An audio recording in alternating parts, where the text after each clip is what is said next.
Hello, hello! We are back again. Last time around, we did the final battle against the Abyss,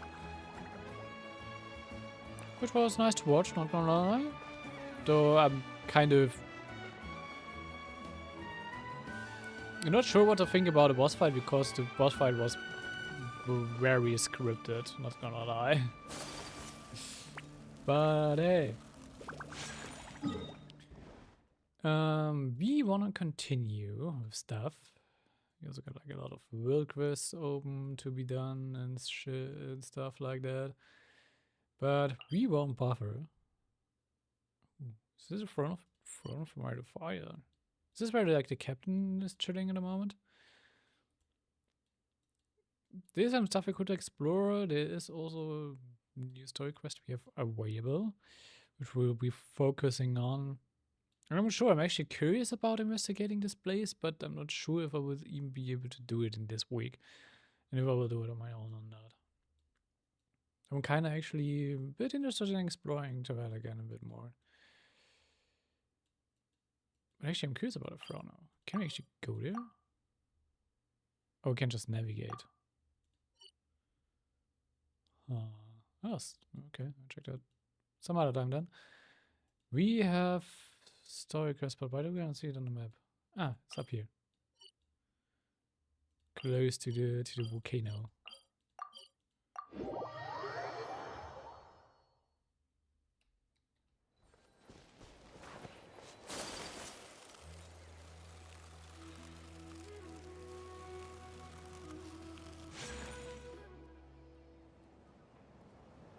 Oh, Tulani and Paimon.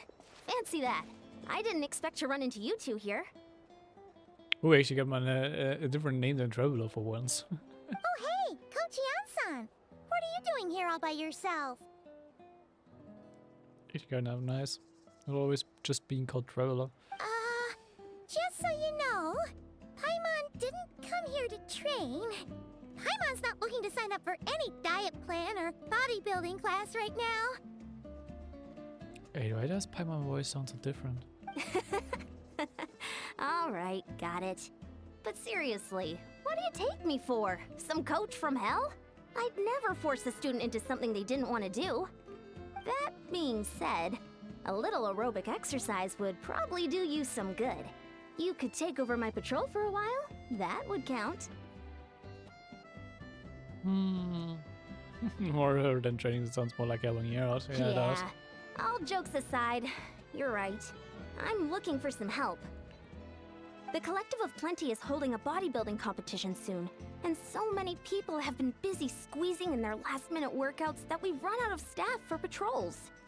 Oh, so you've stepped in to cover their work. But don't you have a last-minute workout to do too? Did Paimon's voice change?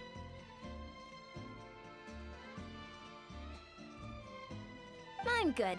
For one thing, I believe peak conditioning can only be achieved through consistent training over a long time span.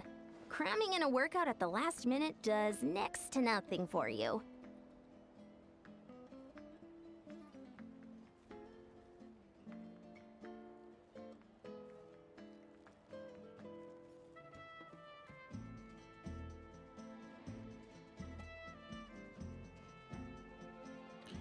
Which actually was replaced.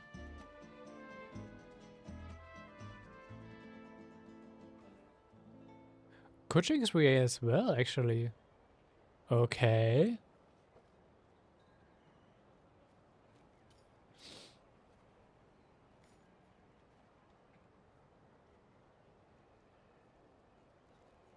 Damn.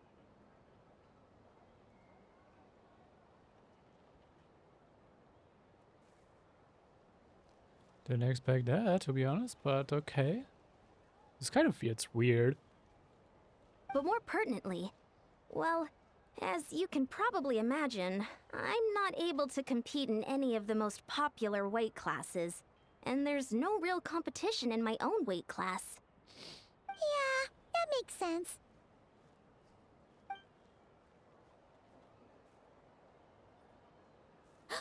Oh no! Don't look at Paimon like that. We are not the same weight class, and no way is Paimon competing against you. His new voice sounds so weird to her. Traveler, let's just help with the patrol, alright? Otherwise, Yan-san's gonna make Paimon enter a bodybuilding competition. Well, not weird, but you're just not used to the voice, and it's just off. Perfect. I managed to get you on board with just one look. I got you happy. Thank you both. It should be pretty routine. Just keep your eyes peeled and make sure nothing strange is going on in the area. That'll free me up to check the other section. Let's meet back at the settlement when we're both done. Sure thing. Just leave it to us. We're experts at strolling and patrolling, don't you worry.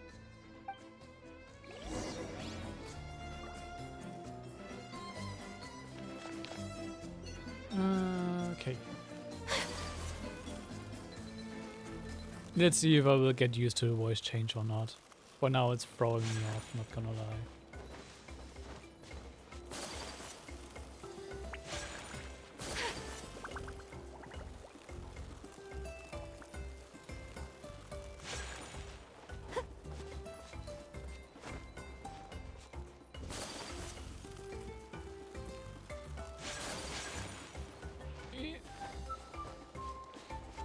Cavalry rushing to Ayaga.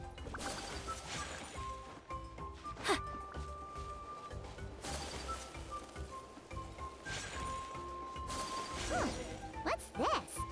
Was there always a cave here? We should go take a look.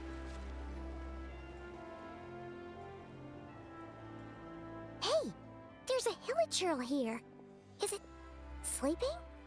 Doesn't look very hostile. There's also a charm next to it. Why is it hiding away here? Ah! You woke it up! Huh? It ran away! Oh, guess our reputation in that land is more fearsome than we thought.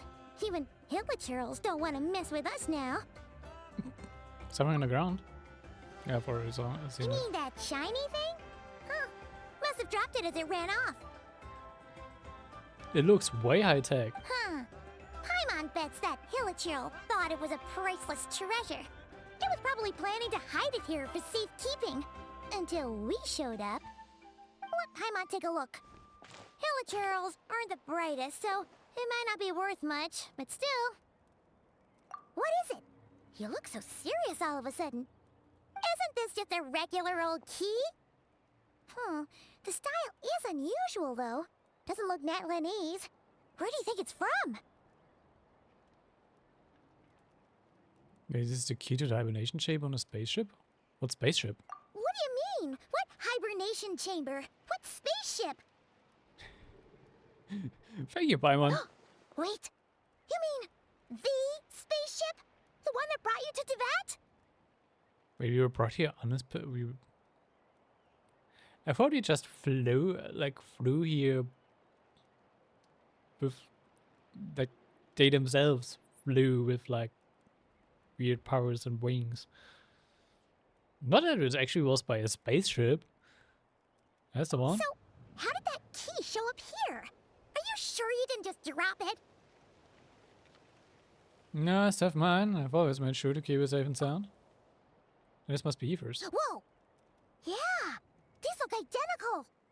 So, if one of them's yours, does that mean the other one is... The one belongs to me and the other to my brother. Knew it! Huh! The keys to a spaceship!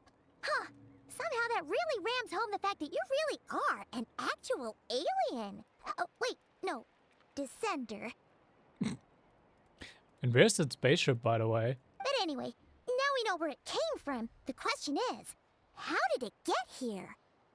The simplest explanation is that your brother lost his key somewhere not far from here. Then that hilichurl found it and ducked into the nearest cave to hide it. If that's true, it means your brother was here recently. That makes sense. And the Abyss Order was probably here as well. Yeah. Man, this is so crazy. We only agreed to help with the Ensign's patrol on a whim. And now, we've made this bombshell discovery and found a huge lead on your brother. Should we keep following this trail while it's hot? Or do you think we should check back in with the Ansan? Ah, there you are. Looks like you went the extra mile today. Thanks for being so diligent. Jensen already came to us. Oh, hey, Ian-san, what's up? Didn't think we'd see you again till we headed back to the settlement. We were actually just about to go meet up with you. We've made a huge discovery today. Oh, thank you for the follow. Whatever that name is supposed to mean. I came here to let you know that you don't need to keep patrolling anymore. The bodybuilding competition has just been cancelled, so the usual squad will be resuming their normal duties. They'll be here to take over shortly. Wait, why was it cancelled? Wait, canceled? Why? What happened? The Abyss Order attacked. Huh? I expect our suspicions to be confirmed so quickly. Sounds like he was on the move again. I'll find a way to speak with him in person this time, I have to. I've heard of the Abyss Order, but this is the first time I've known them to take organized action on such a large scale. It's like they're preparing to go to war against our entire nation. One little sect versus the entire nation of war? How are they expecting to pull that off? Based on everything we've seen from them so far, they usually prefer to act in the shadows. So, what's different about it this time? What could they be after? No clue. All we know is that they've attacked our tribe, but that doesn't tell us much. Not really. Our defenses are holding strong so far, so I'm gonna head to the Stadium of the Sacred Flame and see what Mawika knows. If there's any information out there, she's the one people report to. Oh, want to come with me? I'm sure everyone will feel better knowing that the hero of Natlan is on the case. Yeah, well, I'm keen to find out more about the situation. And of course, we can also provide some information about the Abyss Order. Okay, this is just like another bot spam. Alright. Great, then let's head over together.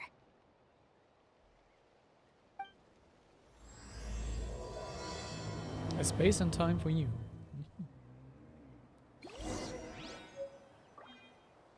I wonder what's this about a spaceship all of a sudden.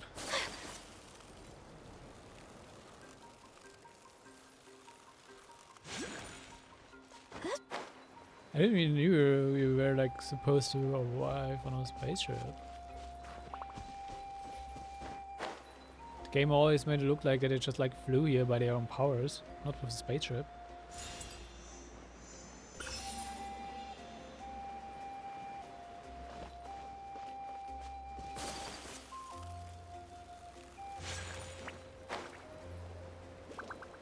So let me just grab the teleporter up here.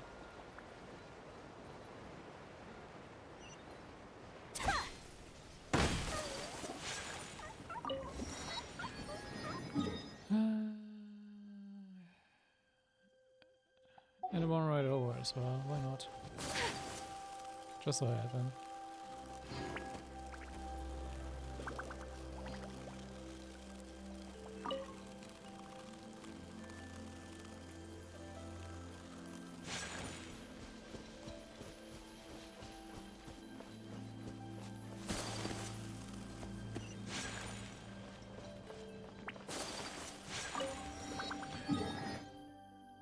Okay.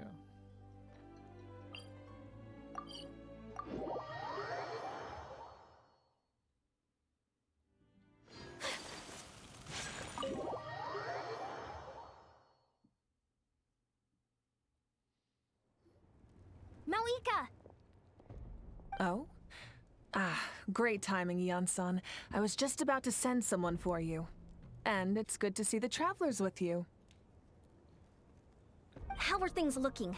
What's the latest word from the messengers? The Abyss Order has been spotted near several tribes at the same time. Clearly, this is a coordinated strike. Interesting. Also, their numbers are much higher than expected. Their organization appears to have grown considerably, but because they're usually so secretive, this is the first we're learning of it. It sounds like they're throwing everything they have at us. What are they trying to achieve? That's what I'd like to know as well. Historically, Natlan has not been a hotbed of Abyss Order activity. and we have no particular quarrel with them. Could it be revenge, perhaps? Would they want to get back at us for our recent victory over the Abyss? I wouldn't be so sure about that, actually. Seems unlikely, but then again, Paimon wouldn't put anything past the Abyss Order. It's too early to say anything definite. For the time being, we should continue monitoring the situation. How are the battles going? Not too many casualties, hopefully? Well, even if they're committing all their forces to the fight, they're in for a tough time. Our brave warriors have just emerged victorious from an all-out fight against the Abyss itself. Yep. We have a whole nation's worth of seasoned veterans fighting for us. That's also true. That's true, yeah. Compared to the true Abyss, the Abyss Order poses a far smaller threat. They cannot endlessly replenish their forces, for starters. However, this is still a war, so we must give it our all and do our utmost to minimize casualties. The tribes are organizing their defenses as we speak. Traveler, this is one war that Natlan can handle on its own. If you wish to stay out of it, you'll be safe here at the stadium with me. No, this one's personal for me. Oh? In what way? You're gonna need of the Abyss orders, my brother.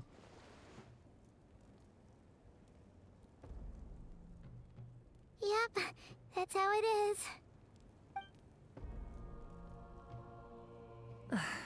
I see. My goodness, that is very personal indeed. If you don't mind me asking, do you have any idea what his goal could be? That's what I want to know as well. Safe to say, they're not exactly on the best terms at the moment. Ever since Paimon met the Traveler, she's been trying to track her brother down and get some answers. But he's been avoiding her. I see. So you two have fallen out. Huh. A pretty common occurrence between siblings. Well, yeah, that may be. But the stakes are a little higher where these two are involved. Definitely. They certainly are.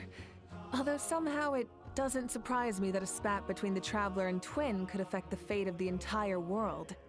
Just so I'm clear, you're still on Natlan's side, and you have no idea what your sibling is after. Is that right?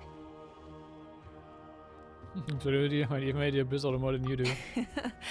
Well, that's a relief. When you first mentioned your sibling, I was worried we were about to be thrust into an impossible position. Our reports say that the Abyss Order has focused most of their efforts against the Masters of the Nightwind.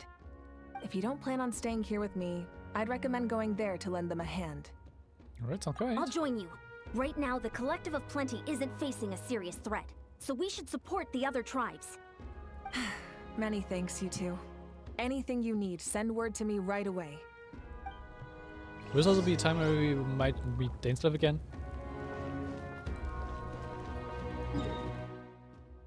Also, actually, we're finally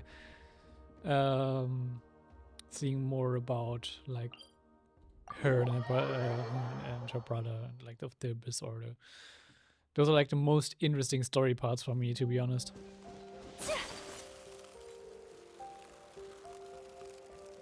Like her brother and Kanria.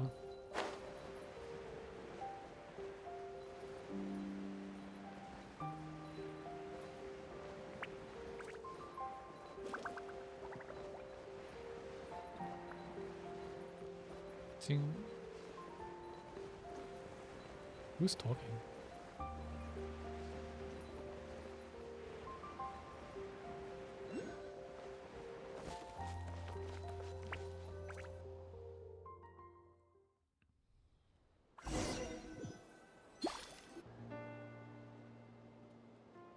Look, it's Eulalie! Huh. I wasn't expecting to see you here. Are you here to reinforce us? How are things looking? Mawika told us to come here. Oh, the situation must be pretty dire if it's managed to get Eulalie out of the house. Dire? No, I wouldn't go that far. It's mostly just irritating. I heard we're being hit the hardest out of all the tribes. What are they trying to imply? They just think we're pushovers or something? The more I thought about it, the angrier I got. I couldn't exactly concentrate on my novel after that, so... Well, here I am. Again with the party face. So, that's how they earned the ire of Granny Eatsley, huh? They call themselves the Abyss Order, yes? Ugh, so tasteless. It's exactly the kind of two-dimensional name a clueless writer picks because they don't trust the rest of their writing to persuade the reader of who the real villains are. Hey, she's saying your brother has poor taste. Just good, I'm not the only one who thinks that. Wait, what? Are you saying her brother is a member of the Abyss Order? I only said that because I was mad, but maybe I went too far. Hey, let's save the chat for later. We've got some enemies incoming. Good. A much-needed chance to vent my frustration.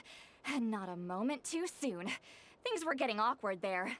Luckily, I'll never have to find out just how badly the rest of that conversation was gonna go.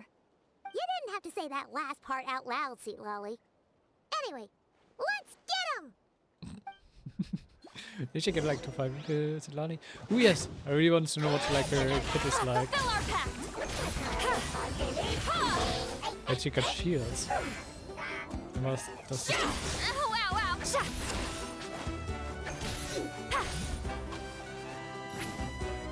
Wait, she can float?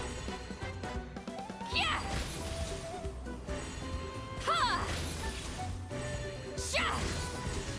Yeah! Show no mercy! Okay.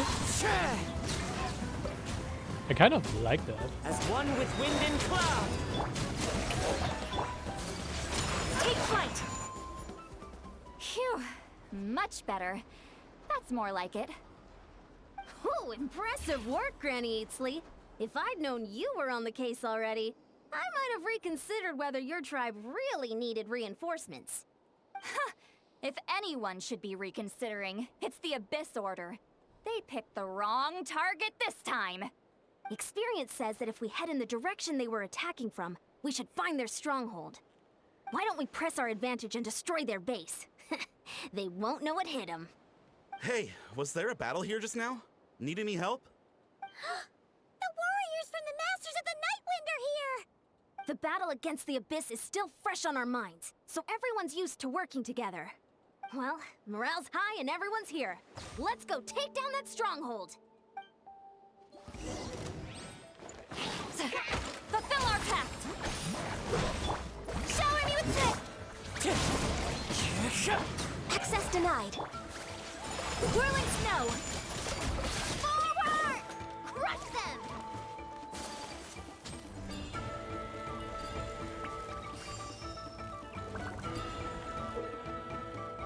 Dark Light Candlesticks they absorb nearby characters' element energy and convert it into void wards.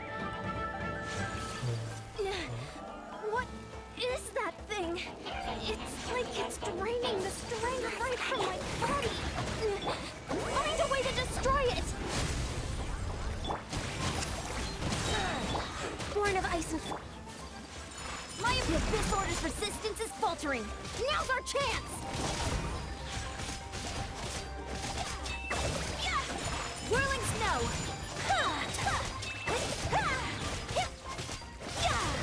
Yes, stun lock. I like it.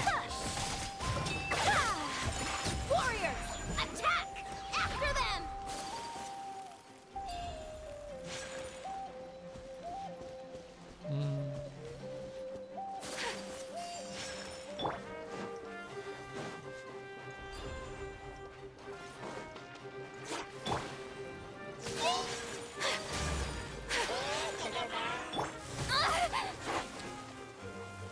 Come on. Blaze over!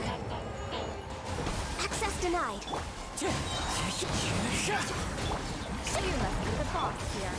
Time to show you what happens when you mess with the Masters of the Nightwind! Resist the abyss will pay the price!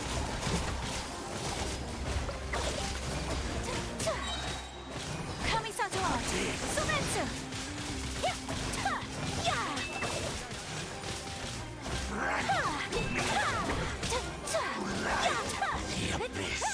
Shall run! This stronghold is neutralized. Good work, everyone. Huh. The Abyss Order's all bark and no bite. To be honest, this was anticlimactic. I was hoping for a personal apology at the very least. And ideally, a whole speech acknowledging the superior might of the Masters of the Nightwind. Well, whatever. I'll just have to make up for it with some extra wine at the victory feast. Don't go overboard though, thank you. With the stronghold cleared, this area should be safe for the time being. But still, something tells me we can't afford to let our guard down yet. Maybe it's just me, but an enemy under siege normally defends their stronghold at all costs. The fighting gets more and more intense right till the bitter end.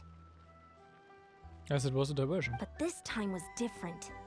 With a few exceptions, most of the enemies here gave up and fled the moment that... well, I don't know, but it seemed like they sensed something. Huh? Not sure I follow. They did a tactical retreat, that's all. It's just a different strategy.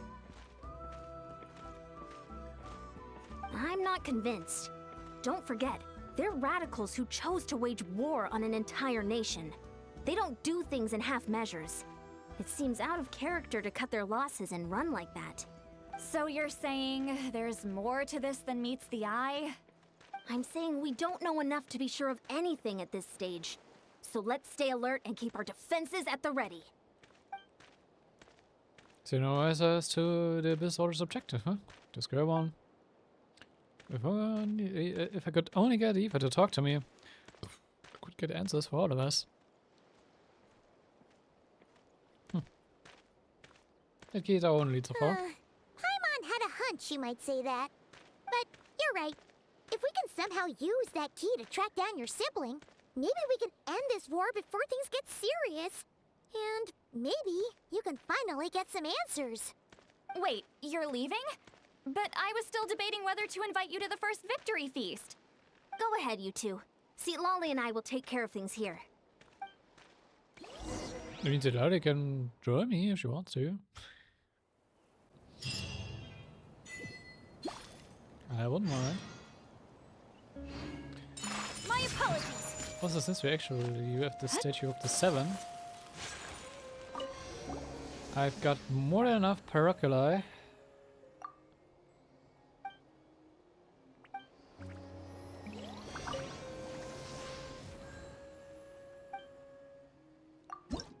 To upgrade my stamina.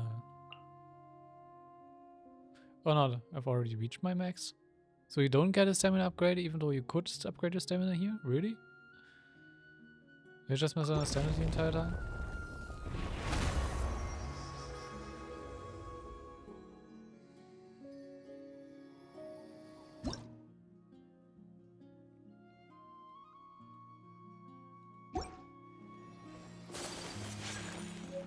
Yep, it didn't really curl.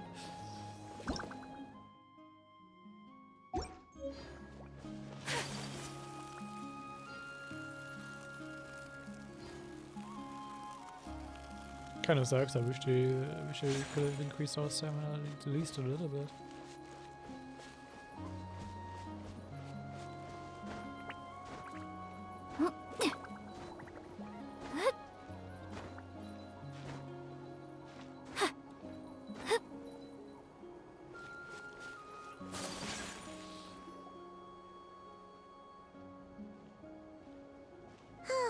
And we're back where we started. That Hilichurl probably found the key nearby, right? Let's look around for clues. There's no time to waste. The Ansan and Lolly are waiting for us.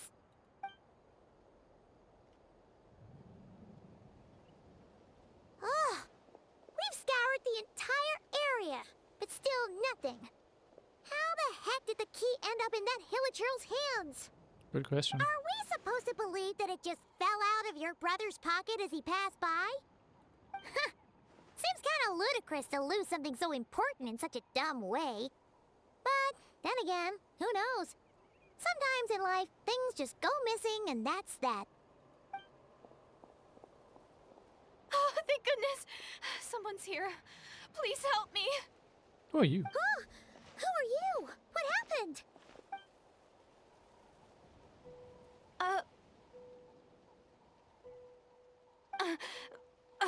No, now isn't the time. Please, you've got to help me. I'm being chased by monsters and I can't keep running. Can you do something? Can you write person? But where are the monsters you speak of? Yeah, where are they? Paimon doesn't see any monsters behind you. Huh? I'm sorry, I don't quite understand. They're almost here. This really isn't the time to be joking around. Odd. We're not. We're completely serious. We don't see any monsters. But how? Ugh, there's no time. They're coming. We gotta run. Maybe you need to run What's too. wrong with that girl? She must be seeing things. Oh no! It looks like something really hit her. Maybe she was right. Quick, let's see if she's okay. Invisible monsters? What's Really? wrong? Are you hurt? What was that? The monsters! They're right there! You need to get out of here. It's too dangerous. I'm gonna go first. Huh?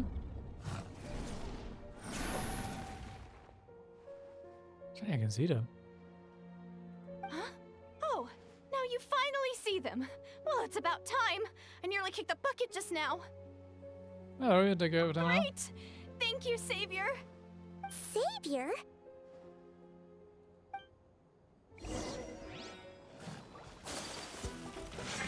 Take flight! Wind strike!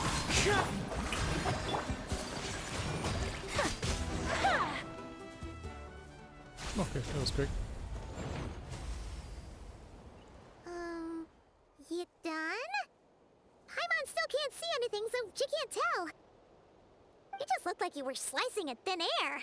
Kind of funny, actually. I don't know what's going on either, but I could see them once at the end. Oh, really?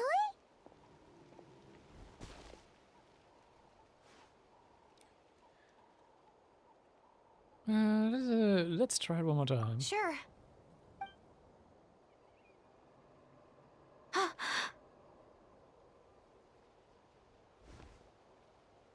What's wrong? It's nothing. It's okay. I can see they're all gone now. No need for you to check. I didn't think much of it when the monsters were breathing down our necks, but now that I've calmed down, holding hands with you like this, I'm just a little shy, that's all. Well, I didn't mean to make you uncomfortable. Huh? Have you never shaken hands with someone before? You sure get flustered easily. But I probably think there's more to it because she's also recognizing us. Well, anyway, I haven't had the chance to introduce myself yet. I'm Deirdith. Thanks for, saving me just now. I'm really grateful for your help. I have a feeling she's like Kanrian. Because she doesn't look like Netherlands at all. No worries. Paimon's Paimon, and this is the Traveler. With her around, you'll be safe from any monsters. As long as they're visible. So, what was the deal with those monsters just now, anyway? Your guess is as good as mine. I could see them the whole time, so when you said you couldn't, I thought you were making fun of me. Whoa! That must have been scary. The idea that you'd stand by and laugh while some poor girl was being hunted down by monsters? That's what we made of more monsters to monsters. Uh-huh. Don't worry, we aren't like that. When we say we can't see something, it's because we really can't see it. But more importantly, did the monsters hurt you? How bad is it? It's nothing serious. But I did sprain my ankle back there. I won't be doing any more running for a while. There's a cave nearby, so why don't we just stay for now? Good idea. We'll take you.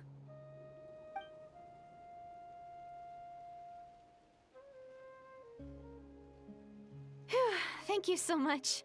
Despite getting injured, I still feel much safer with you around. I'm gonna stay here until I heal up. Don't want to risk running into any more monsters. Yeah, you already took a big enough risk coming out here all on your own.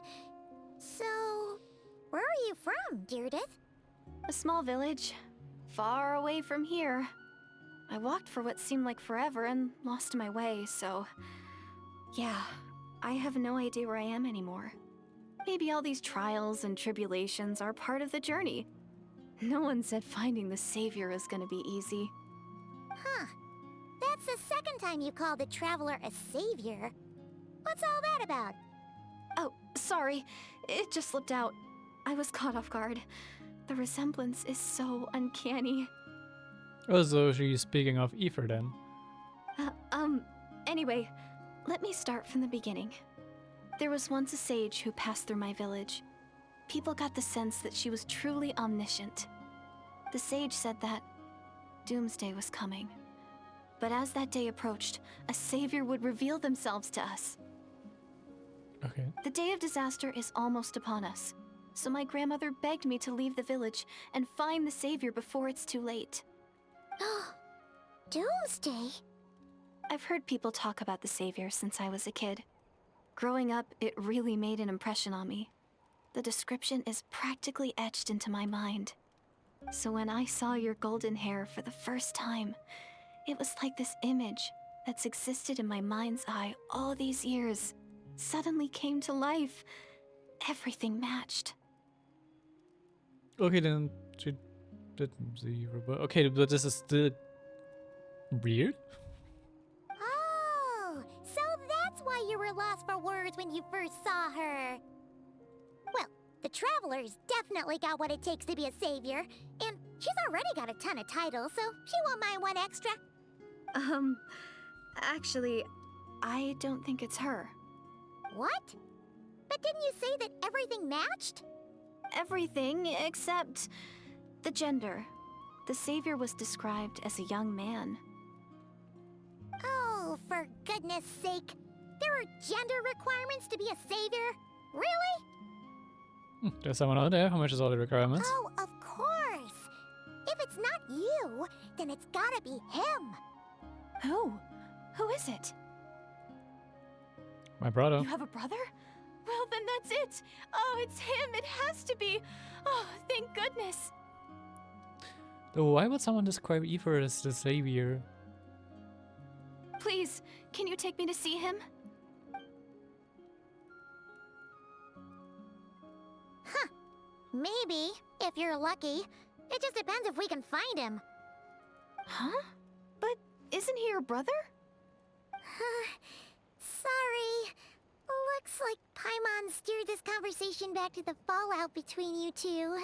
It wasn't on purpose, but that's the reality, so it's hard to avoid. It's fine. Okay, fair enough. But since you're looking for him anyway, why don't we team up? We might stand a better chance if we work together.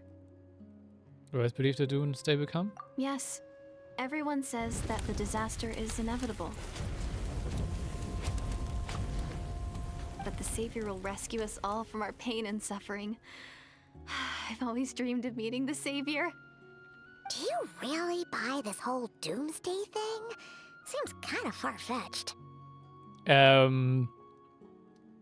Have you forgotten about like Fontaine being drowned or like the war with the abyss?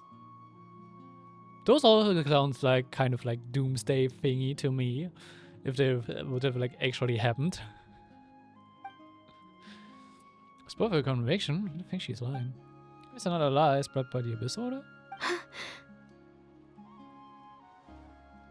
See? She broke eye contact. Sure sign of a guilty conscience. Time to press her for answers. What's wrong, Deirdis? Something's clearly bothering you. You want to tell us what's going through your mind? Oh, I just... how should I put it? Did they make Paimon with the voice actor change more perceptive, or what's wrong with Paimon? The traveler looks just like the savior of my dreams.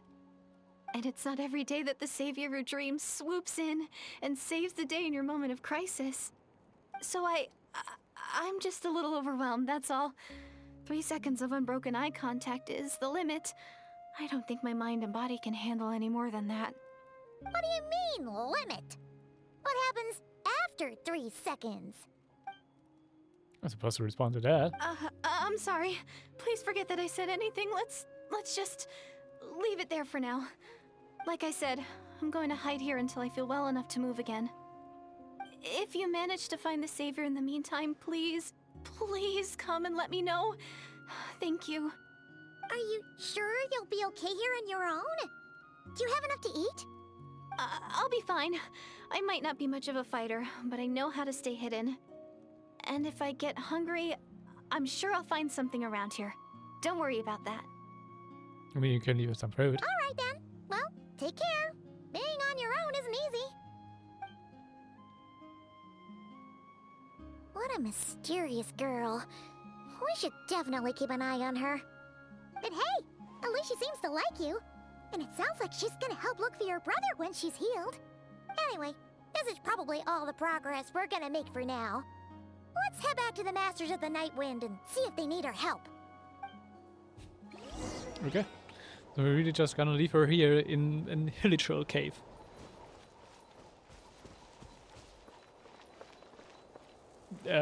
Good luck. I wouldn't leave her alone in Hilichurl Cave, to be honest, but if the game decides that's the good choice, yeah.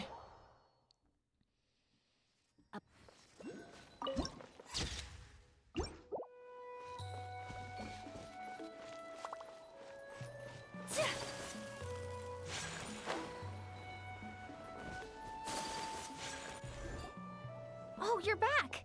How did it go? Find anything? Nothing substantial, unfortunately. But we had the weirdest experience. So I take it that the war's still on? I'm afraid. That's okay. I just wasn't sure, because things seemed to be at a standstill while you were gone. The Abyss Order hasn't attacked us, and since we don't know what they're planning, we haven't made a move either. In a word, it's a stalemate. The guards have been keeping watch around the clock, but for everyone else, you wouldn't even know we're at war. Huh. Really makes you wonder what the Abyss Order's thinking. Make it a diversion. Trick us into thinking we need to keep our guard up and making us tire us out on our own a bit. Maybe fostering a bit of anxiety. There could be something like that. I was wondering, Traveler, if you have the time, could you go and pay a visit to the guards?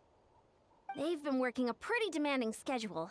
I was gonna go see them myself, but I'm sure they'd appreciate a visit from the greatest hero of our time. Oh, but you're a great hero too, Yan-san. It's technically my sibling's fault, so... Great. Thanks, you two. Oh, check it out! The graffiti on the wall is glowing! Masters of the Night Wind. And by the looks of it, Masters of Nightlife too.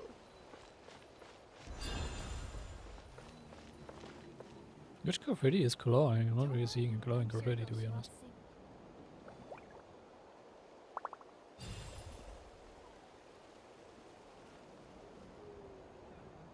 Yeah, I'm not sure what she's talking about.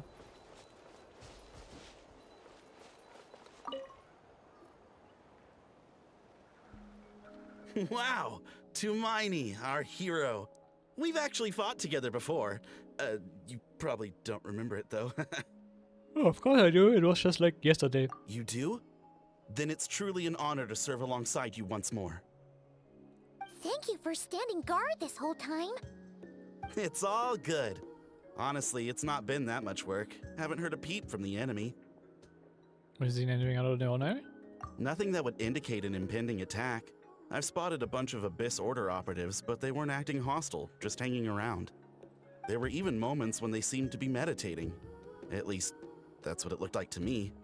Maybe it's part of their religion or something.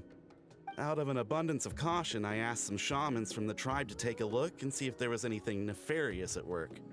But they didn't sense anything untoward, so we just put it down to religious ceremony and left them to it. I wouldn't investigate it further, to be honest. Huh. Interesting. Oh well, the more time they spend meditating, the less time they spend trying to beat us to a pulp. Yeah, it seems suspicious though. Well, the shamans didn't raise any concerns, so how bad could it be? As far as I'm concerned, so long as they don't pose an active threat, they can do all the cult worship activities they want. Besides, as soon as everything's in place and we're ready for an all-out offensive, there'll be no match for us. Huh. Sounds like morale is pretty high. Guess there's strength and confidence in numbers. Let's keep going, Traveler.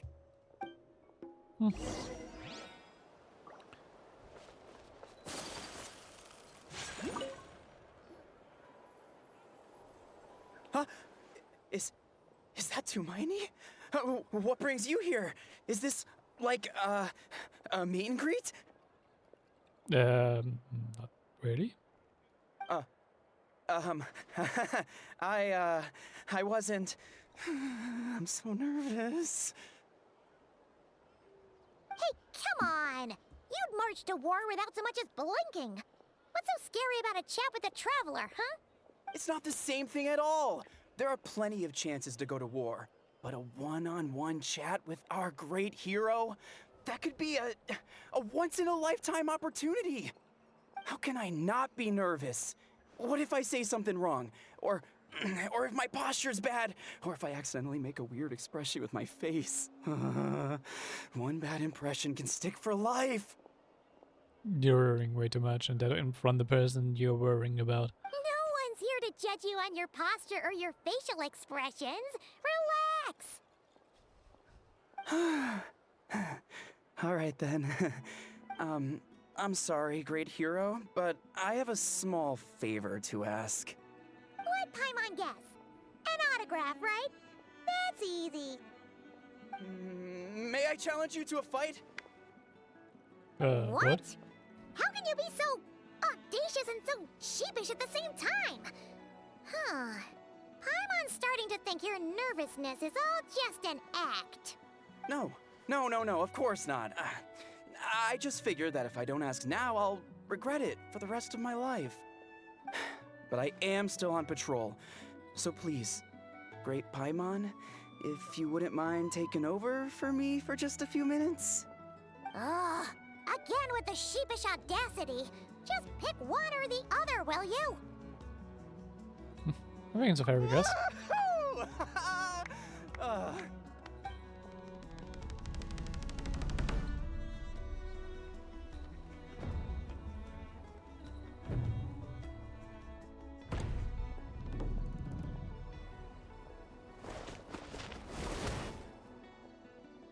Obviously, I never expected to win, but until now, I didn't appreciate just how great the gulf was between us. Okay, this was just like a one-hit cutscene thing. Oh, alright. I'll be bragging about the day I got to spar with Tumaini for the rest of my life. Today's really my lucky day. Ugh, Paimon can't keep up with you. Your tone has changed all over again. Now you've had a spar with the Traveler. What gives? Well, some people connect through conversation, but we warriors bond by sparring. And now that I've had a bout with the hero, we're no longer strangers. Nothing to be nervous about anymore. like a switch flipped in him. Like, Jesus. Okay. Well, to each their own. But Paimon's still gonna stick to conversation. You know anything out of the ordinary? Not at all. We haven't spotted any new enemy movements. As Paimon expected, nothing here either. Let's do another lap and get back to Yansung. You're back. So, did the guards find anything? Nothing much, no. Someone mentioned that the Abyss Order has been doing some kind of meditation or prayer, but apparently it seemed harmless. Paimon wants to lodge a complaint about one of the guards, though. His name's Kentalo. You know, Paimon. Traveler? You're back already? And no one thought to wake me up, huh? In fairness, you look pretty hungover. Can't imagine anyone wanting to wake you up in that state. I'll have you know I'm perfectly sober when I'm hungover. Okay. I'll admit that sounds strange at face value, but regardless, what I meant to say is, I heard something about the Abyss Order engaging in meditation. Yeah, that's right. Does it mean anything to you, Siglali? I sensed something strange in my dream. It was vague, but it seemed as if some noise had found its way into Natlan's ley lines. Oh, what does that mean? Hard to say. I don't think it had any tangible effect on the Night Kingdom or on our ley lines, but still, it's like a signal that exists on a different dimension of reality. It might not interfere with ours or pose any detectable risk, but I just get the sense that something strange is going on. Oh. So even someone as familiar with the ley lines as you can't tell what's going on. No wonder the shamans that Satura called to the front lines couldn't sense anything. Ian-san, I think we should go talk to the chiefs. There's no point dragging this out. We need to take the initiative and drive the Abyss Order out of Natlan for good. If that's the Council of Granny Eatsley, I'm sure the chiefs will agree. But it will still take us some time to gather the required force. In war, adequate planning and preparation is the key to victory. Sure, but the finer details aren't my concern. Anyway, I'll leave you to it. Just remember to come find me when you're ready to talk to the chiefs. Actually, since you're here, Silali, I might as well ask one more question. Sure, what is it? Have you heard of monsters that are only usable to certain people? Huh, you mean only select individuals can see them? Now that's a strange one. I guess they could be manifestations of a disturbed psyche? Or extreme negativity embodied in physical form? It could also be a simple case of dead monsters whose souls got stuck here somehow. Well, I say simple. Things quickly get confusing when you start looking into monster souls. For starters, trying to figure out which classification system to use is a real pain in the... Alright, we get it. Granny Eatsley's learning and wisdom knows no bounds. But could we just get the short answer? Hey, I was just thinking out loud. You really think I was just trying to flaunt my knowledge? Anyway, the short answer is... there are many potential explanations for the kind of phenomenon you describe. That said, it's not something I've ever encountered in all my years. Oh, wow. Okay. Well, if Granny Eatsley's never seen it, it might as well not exist, right? I think there's like a lot of weird phenomena Silali hasn't seen that are actually quite real. Hey, I'm not that old!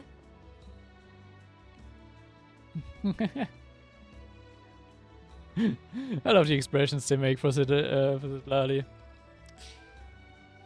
Okay, it's hard to say what the words for sure. Care to elaborate on what happened? This all sounds rather mysterious. I'll tell you too about what happened. Really? You had to hold her hand to see the monsters? Sounds a little contrived. Huh? That's the part that bothers you? Maybe the point is more that it requires direct physical contact, whether that be hand-holding or otherwise. But that's neither here nor there. What bothers me is, it sounds like she's convinced that your sibling, the leader of the Abyss Order, is a savior. That really makes me question whose side this girl is on, and whether what she told you about her background is actually the truth. Sorry if that comes across as paranoid. It's just hard not to be suspicious of everything when we're in the middle of a war. That's very true. Actually, Paimon feels like you make a fair point. Whoever this girl is, she sounds like bad news. Okay, well, you're clearly just jumping to conclusions. Do you think she's a spy? It's hard to know what to make of it. A young lady all by herself, lost in the middle of nowhere, sees monsters that no one else can, calls the leader of the Abyss Order her savior. At the very least, we should remain vigilant. Keep a close watch on her. You say that after we have left her alone in a cave. In the wilderness. Sounds sensible. On that note, we probably shouldn't have left her by herself in that cave. Traveler, we still need some time to muster our forces. Maybe you could check on her if you're not busy. Just be careful. Where's Beth? She seems to trust me after all. It's settled then. Let's go check on her.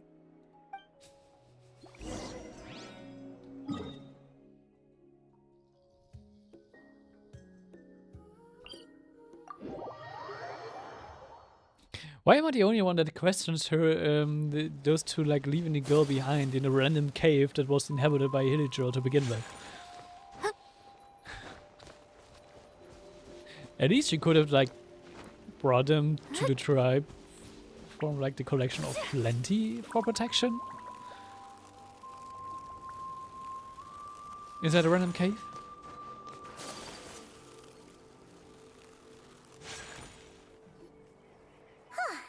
Here we are. Deirdre will still be here, right? Oh, it's so quiet though. Uh-oh. What if Yansan was right? Maybe she never intended to stay here at all. That's quiet and moving carefully.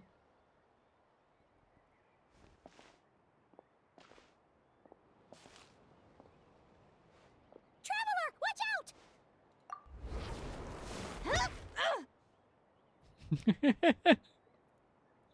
Should look before you swing.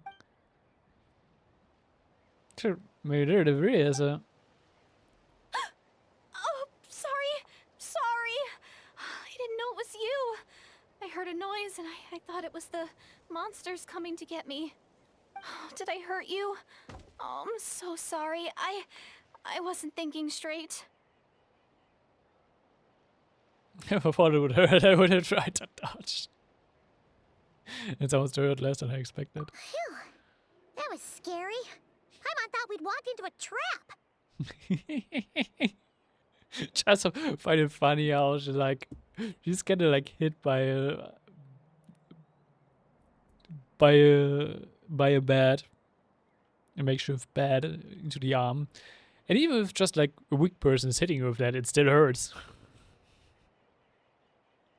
Even if that person is not putting that much force behind it, still hurts at least a little bit. But all right. Maybe we shouldn't have sneaked in without announcing it. Then you would have known we weren't monsters. To be honest, I've been really on edge since you left. I just have this constant feeling that any second, the monsters are gonna come back and get me. And it's not like I can run from them. There's also no way to cook here. It's good you got back when you did. Another hour and a half and you probably would have found me starved to death. Oh, that's weirdly precise. Though, it does explain why your attack on the Traveler was so weak. True. Wait, if you really thought you were gonna starve or get killed by monsters, why'd you promise that you'd be okay here on your own? I just didn't want to lose face in front of my hero.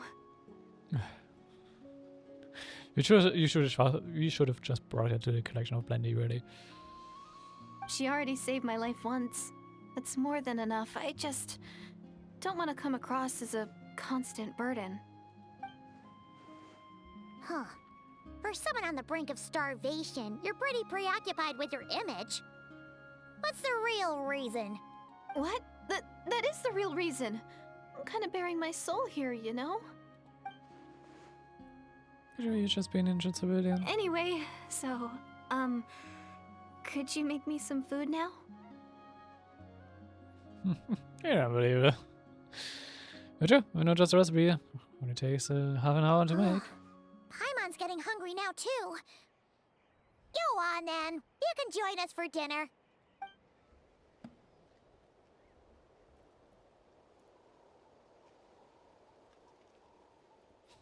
Whew.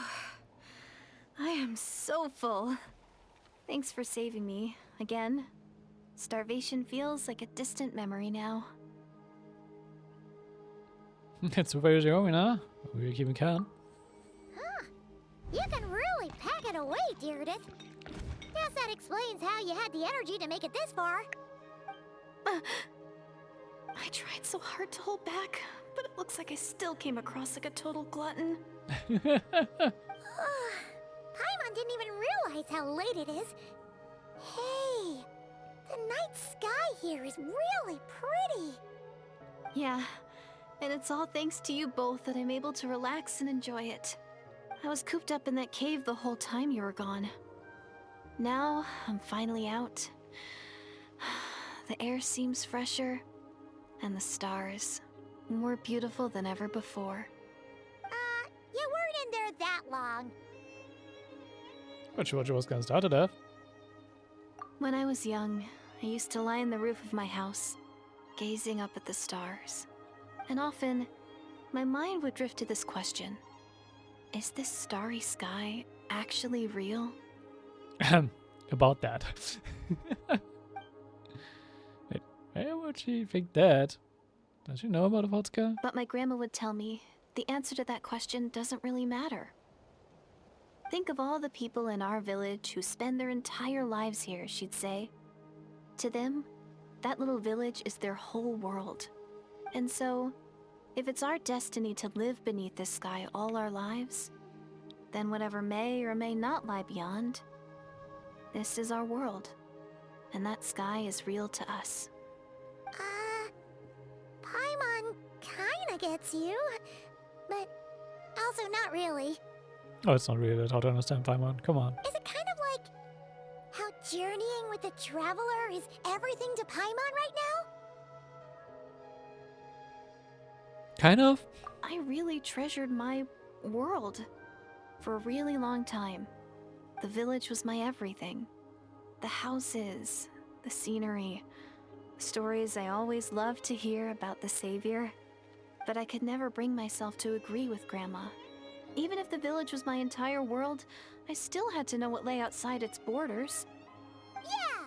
Go you! So, I finally ventured out and set off on my journey to find the Savior. I'm going to make my world bigger, one step at a time. And I'm not going to stop until I've seen what's beyond the stars. Maybe then, I'll finally get an answer to the question I had as a child. You understand? Who knows? Maybe one day, I'll be sitting and chatting just like we are now, but with someone from another world. Yeah, one day. If only we could tell her. But it's probably best not to open that can of worms right now. Oh, probably not, yeah. I need to find the Savior and protect my world. Then, I can make sure it continues to grow. That's the most worthwhile thing I could think of doing, so I've been giving it everything I've got. You know what? It's pretty cool. Paimon kinda wants to root for you now. Sorry. I got a little carried away. I always get chatty after a hearty meal. Just like my grandma. Well, Chad, the more convinced I am, she's not a bad person. It doesn't sound like she's been brainwashed by the Abyss Order. Maybe you can afford to trust her. Hold on. Shh. It's them.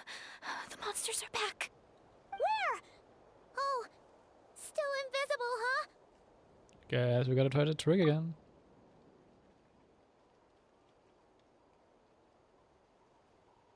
Can you see them now?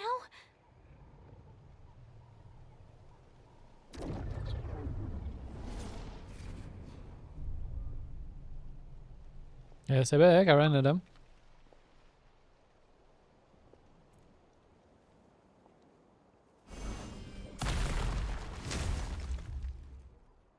Since when can we do that? Paimon still can't see anything. But please, be careful. I know we have geo powers, but we don't have that particular skill. No touching. Unless they change the animation for it somewhere down the line. And I'm just not aware of it. Because I've never used a trio traveler. Like properly. My apologies.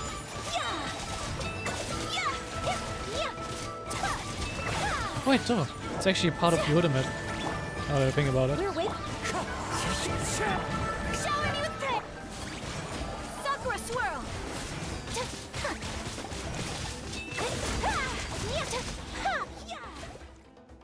Huh? Wow, that was fast. Did you get all of them? Paimon's slowly but surely getting used to the sight of you fighting thin air. You doing all right, Deirdith? Deirdith? Hey, it's okay. There's nothing to be scared of anymore. Oh, I'm fine. I just spaced out there for a moment. You Spaced out? That's a pretty bold move under the circumstances. True. I was just... the image of the traveler fighting to protect me. I was trying to commit it to memory. Seems like the least I can do. She sounds more and more like she has like a very big crush on us. Alright. Whatever floats your boat. Anyway, there are no more monsters in the area, and it's getting late. Why don't you stay here tonight? Sounds reasonable to Paimon. What do you think, traveler? Then satisfied that Daredevil isn't a threat, but it can't hurt too much for another night. Alright. Deirdith will be... Huh? Deirdith? Why are you going in alone? As you had a hibernation chamber key in your hand, you start to relax and drift into a deep sleep. Soon a dream fills your mind.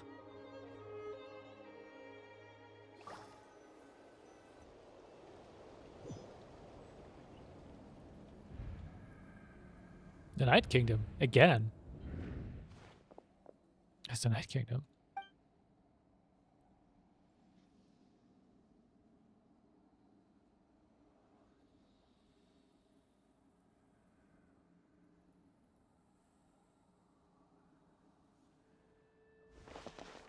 Here in the Lord of the Night?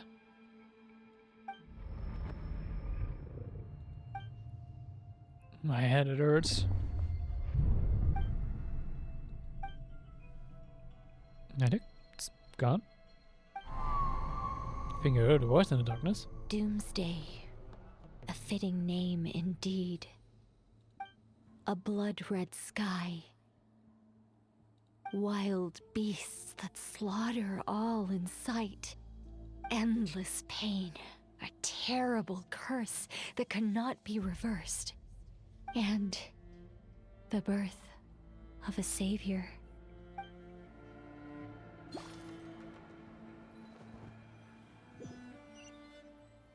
Wait, is this talking about the Conry incident 500 years ago? Which I just said.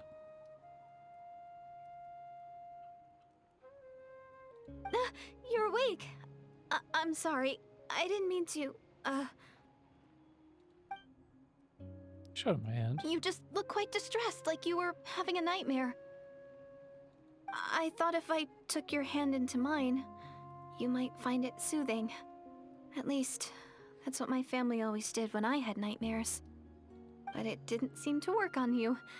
In fact, I think I made it even worse. I'm so sorry. Oh, is that right? Huh. You better not be trying to pull a fast one on the traveler. What? Don't be so... I have more self-control than that. Self-control? What does that have to do with it? Still can't remember anything. I see my dream just now. I think I saw even the Night King at the very start of the dream, but I can't remember what happened next. Never mind. Memory's gone, I can't force myself to remember it. Yeah, you can jump tomorrow morning. No way is Paimon getting back to sleep after this. You go ahead. But for the rest of the night, Paimon is staying up to keep an eye on this young lady. Oh, do I really seem that shady to you?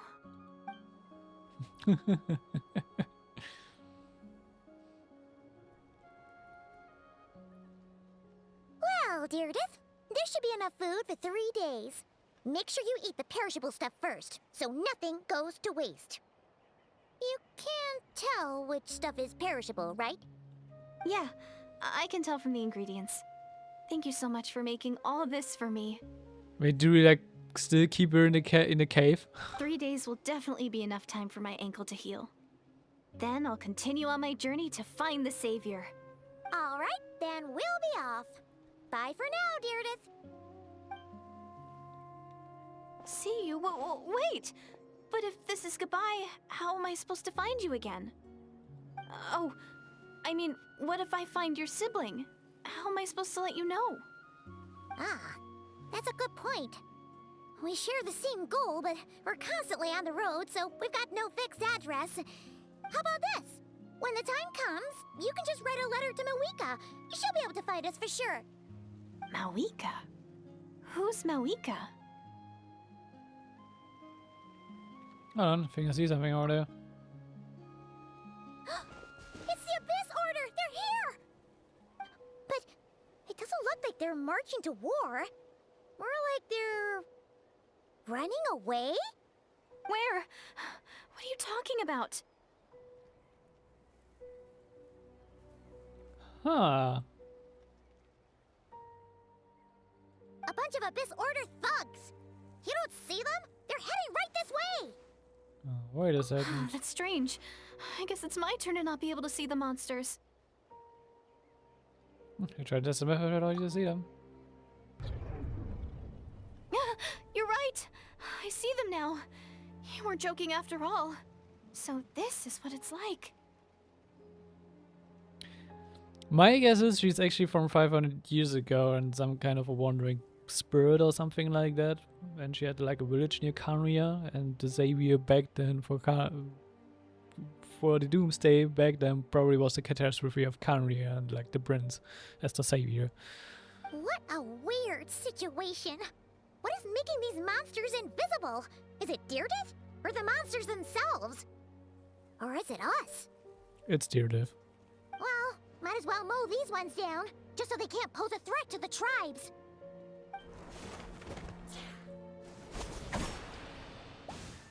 Woohoo! All done!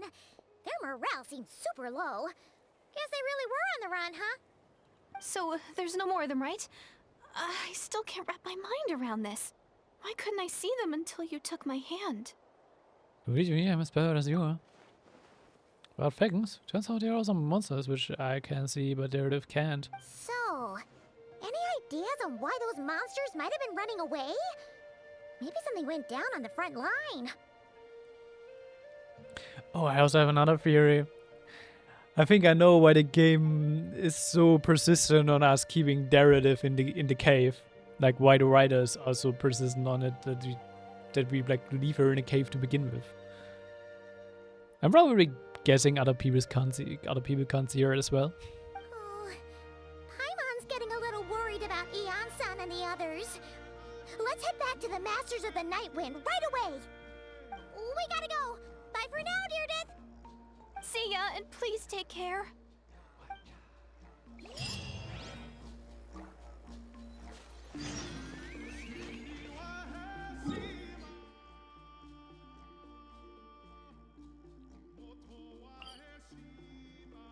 Need to move some of the set points over there.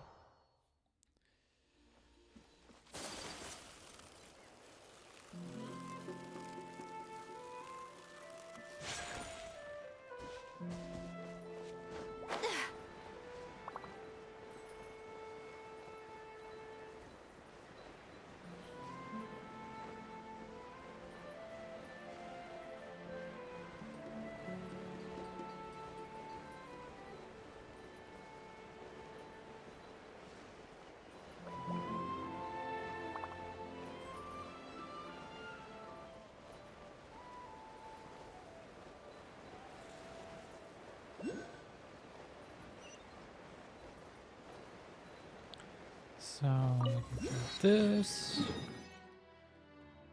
and then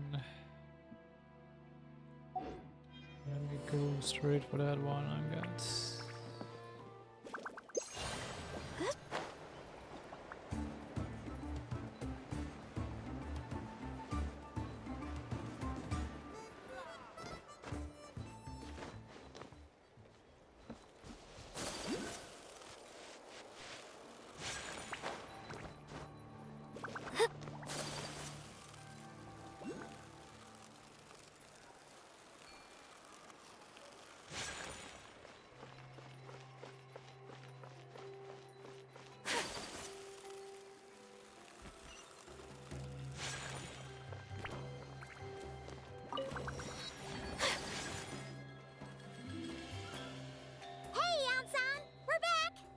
We ran into quite a big group from the Abyss Order just now. Has something happened at the front? The front line has collapsed. Huh? But how? Yeah, but some kind of secret. No, relax. Their front line has collapsed, not ours. Clarify that from the start. Feels like you could have phrased that more clearly at the start. But this is good news, right? Why'd you still look so serious? A very large attack. No, we're still mustering troops. Nowhere near ready to go on the offensive. So at first, I was also confused about what exactly happened out there. But just now, I got the full story from a guard who was on the scene. He watched the enemy lines crumble in real time. What did he see? One person. Just a single individual. They stormed the enemy lines and attacked with a vengeance, cutting them down like paper dolls. Well, let me guess. Daneslav? They wielded an unknown power and fought with a sword style that no one recognized. The guard who relayed this to me said that before he even had time to react, the enemy was decimated. I think I know what happened. I'm only recounting what I heard, and I'm sure the guard in question must be exaggerating to some extent. But still, we have to identify this person. And assuming they're a neutral party, we'll need to figure out how to engage with them. Clearly they're a force to be reckoned with, so we don't want to come across as too weak or too hostile. It's quite a diplomatic conundrum. You don't need to sweat it, Eon-san. From your description, we're already pretty confident that we know this person. Honestly, with the Abyss Order acting out so publicly, it's about time he showed up. You know, this is an occasion like this. Dainsliff! Wonder if we're allowed in here. Oh, the door opened all by itself. Taking that as a yes? The Tommy store from earlier. It's really here. Someone who's on us. Then let's go introduce ourselves. Oh, wait. I triggered a tribal quest.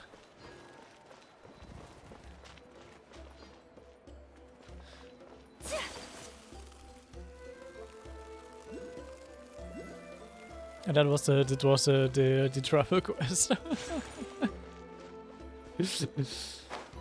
Because we saw it like appearing in front of us when we came here to the region first.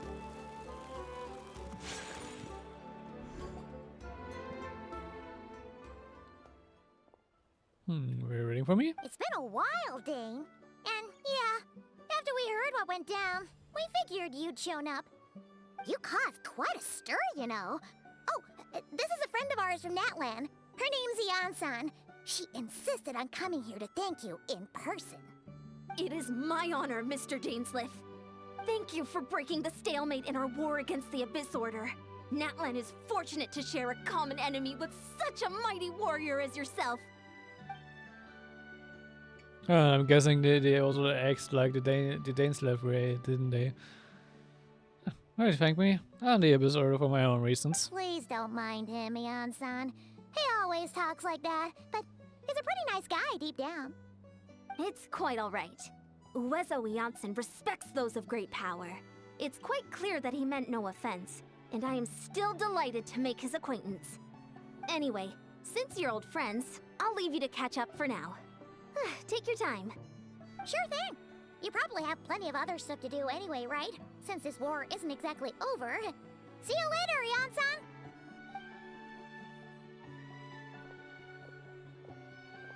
Hey, Dane!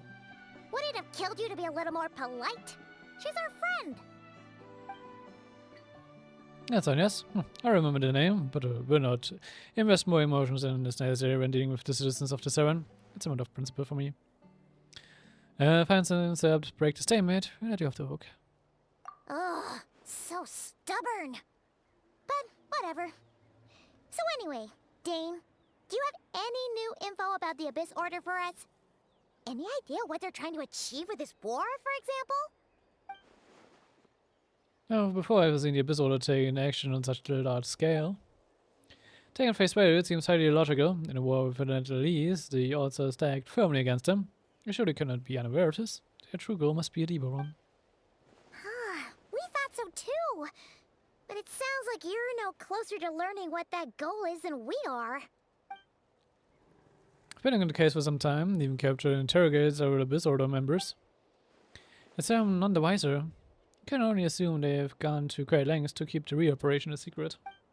I have a feeling about us. The Abyss Order is wasting a lot of its forces attacking Nadland, so whatever they stand to gain must hold enormous value to them. What do you think we should do? Since you lack actionable intelligence, for now we might as well continue to focus on the fighting. Leave them to the secret plots. If they're so willing to sacrifice manpower for it, I intend to make the sacrifice greater and more painful than they could ever have anticipated. If we use this opportunity correctly, I believe we can eliminate the vast majority of the Abyss Order's forces. Then I'll be able to mount such a large campaign ever again. The call comes well worth our time. The sooner we can do that, the better. That's right. The scenario would be to destroy them before they can reach the goal. Paimon gets it. Nothing in the world can satisfy you like making mincemeat out of the Abyss Order, right? Right. Wow. Okay. A rare, candid response from Dane. Sounds like Dane's one-man attack on the enemy front has put him in a good mood.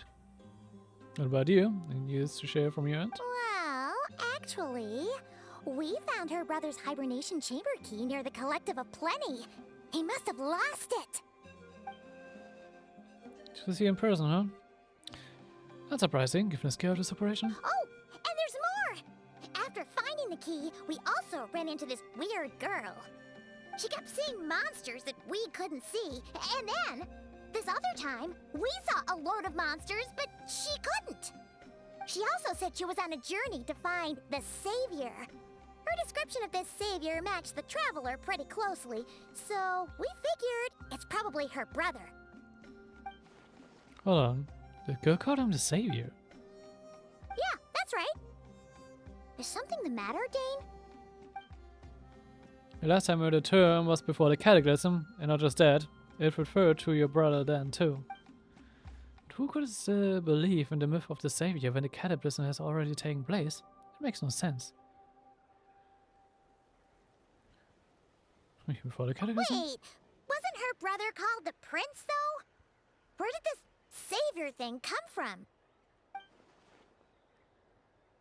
Well, when he was first granted the title of Prince, the King and the entire court of Canria set about loudly proclaiming the might that he would bring to the nation. They made it sound as if with him there, all pain and suffering would be washed away. The future of Canria would be brighter than anyone could imagine. The Savior was the celebratory title given to the prince by those who believed this rhetoric. Of course, you know how that story ended. In hindsight, the cruel irony is glaring. All the title really stood for was the Winster King's lust for power. Huh.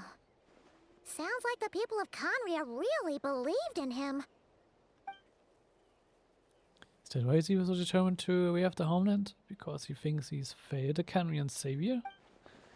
But it certainly doesn't explain everything. There must be other reasons. So the girl he met, allow me to offer some speculation. I suspect she's descended from pure-blood Canyons afflicted with the curse of immortality. They must have resetted somewhere remote, cut off from the rest of the world.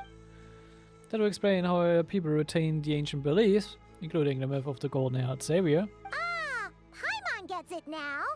So, a bit like Kaya, except she grew up somewhere more isolated? Still, that doesn't explain the invisible monster situation. If you can't provide us with any more variable intelligence, I suggest we shift our attention back to the Abyss Order. Sure. Also, why don't you stay with us at the Masters of the Night Wind for tonight? You must be tired after all that fighting today. I considered it, but we must discuss our next steps first. I think tomorrow morning. We can't give the Abyss Order any time to regroup.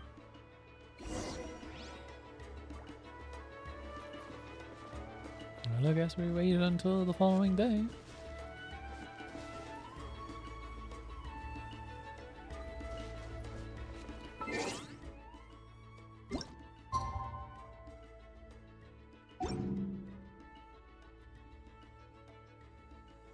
Alright there, Dr. Rigo. I'm doing good. Have I missed a message before earlier, or did you just write it? I feel like I've missed it because I was a bit focused on the story.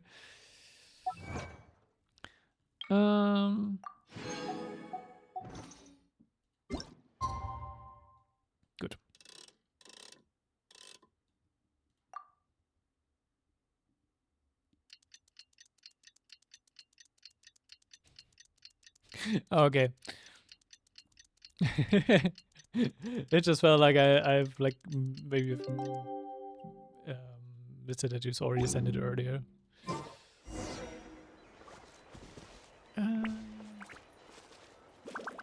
Where's the answer? Ah, it's right there.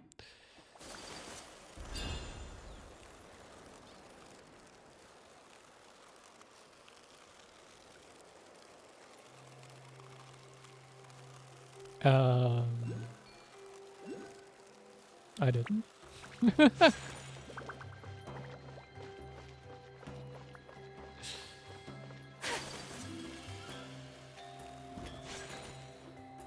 I just caught myself maybe lacking in attention. No, we can't give them that much time. Is that Dane and Neon-san discussing strategy together? Huh. Looks like they're getting along just fine.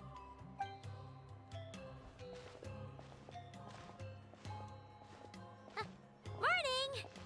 What are you guys talking about? Ah, you're here. I have some good news to share with you. We just got word from the Scions of the Canopy. Their intelligence has reported that they've discovered the Abyss Order's headquarters in Natlan. After their front lines dissolved, the bulk of their forces fell back to that area. It's also where their central command is located. Damn, that's quite late. Or early in a way to go to sleep. The location? Depending on how you want to look at it. The Cinder City. Cinder City, huh? That tracks. Seems like their kind of place. Hey, this is great! This could be our chance to crush the Abyss Order once and for all! And with any luck, maybe we'll find your brother there too!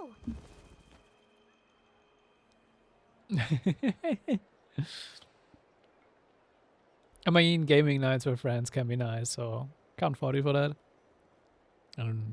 Yep, our army is almost ready, and we've sent a message to Malwika to let her know the plan. We can't really launch an operation this big without the okay from the Archon. I beg to differ. This is wasting time. If you have the intel you need, so act on it. Every second to you today only increases the Abyss Order's odds of survival. I've already explained my reasoning, Mr. Dainsleif. I understand your concern, but an immediate strike is not on the cards for us. True, as long as you don't kill your sleep schedule with that. Sometimes a night like that can really mess up your sleep schedule. Well, I'll go there though. For the intel, Jansan. You're gonna go on your own? Come on, be sensible. Just wait a tiny bit longer and you'll have a whole army going with you.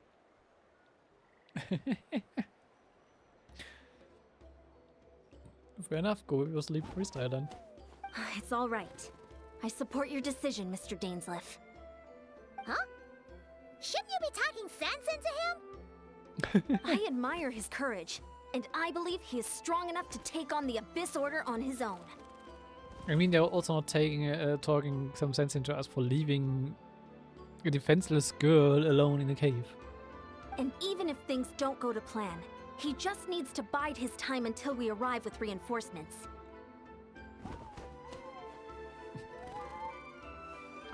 Don't overdo it with the energy rings, though. Mr. Dainsleif, I wish you the very best of luck.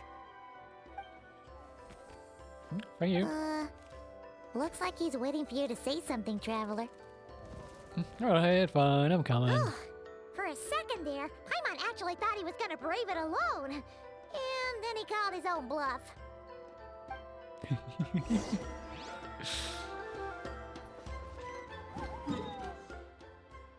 Yeah, the Egyptian is here. Which I actually still haven't explored because of the world quest here, but okay.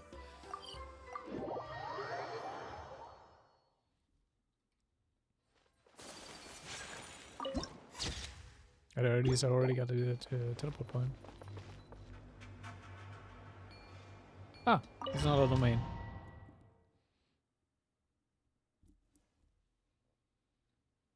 Is this the place?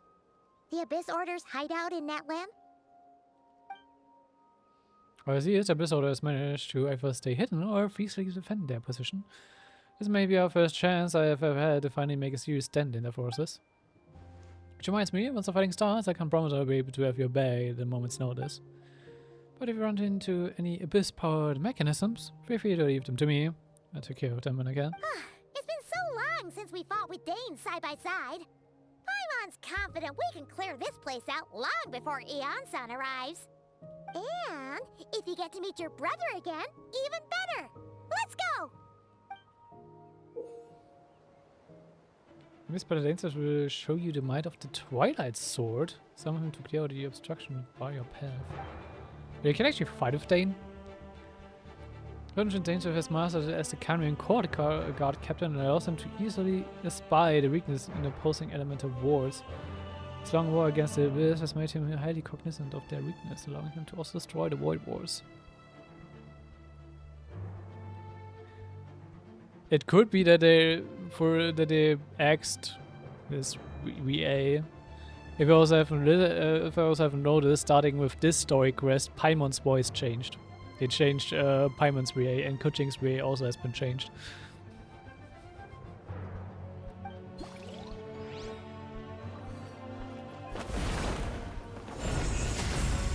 Oh, okay, he's just like an external skill.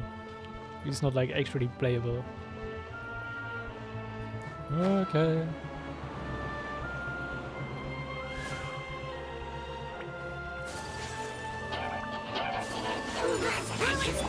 Wind strike, fallen leaves, adorn my nut.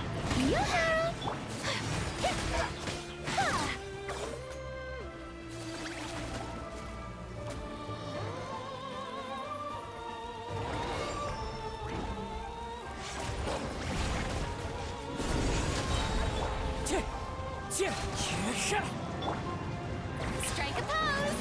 Let the world come on! This is long overdue.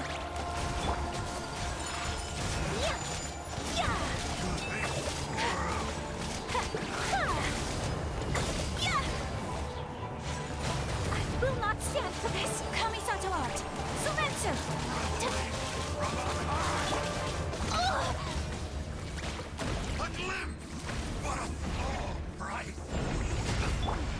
This is a very different battle from the one we fought with Eon-san.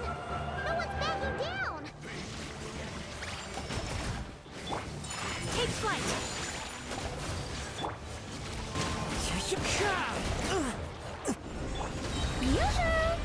Born of ice and fire. The gift of grace.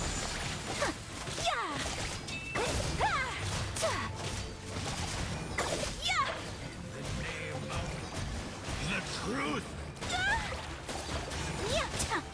The power of revelation.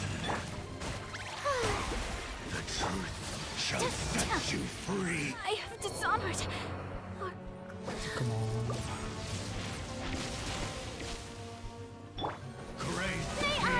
This is a really cool idea, so I could heal Vayaka while fighting. And hope find you. The power of revelation. Shall set you free. Shall endure. I mean, Dane's not having a way VA. This all falls into like all of the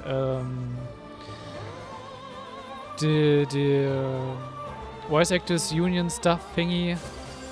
Warriors had like a lot of problems with their VAs and getting them for voicing. Where it was also like the case that like Danhan and Staria didn't have like a voice for a long while. The show begins. Whirling snow.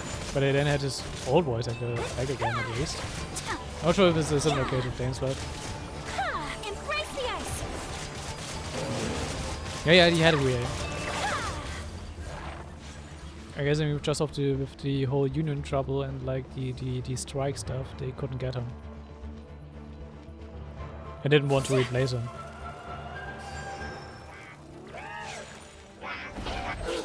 Like a different Paimon. All hail. Wind Strike! Days. The relentless specter that haunts us. The abyss is all present. To flee is futile. To resist it, vain. I must remain calm. Clouds high. The birds call. Let lightning echo in song!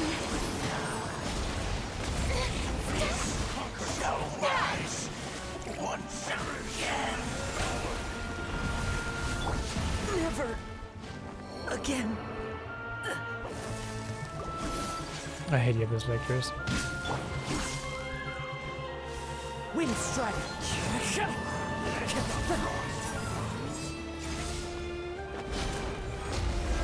Thank you.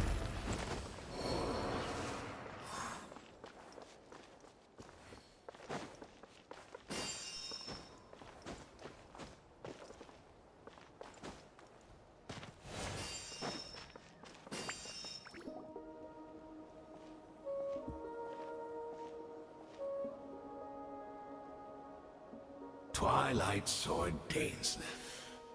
Is this really what you want?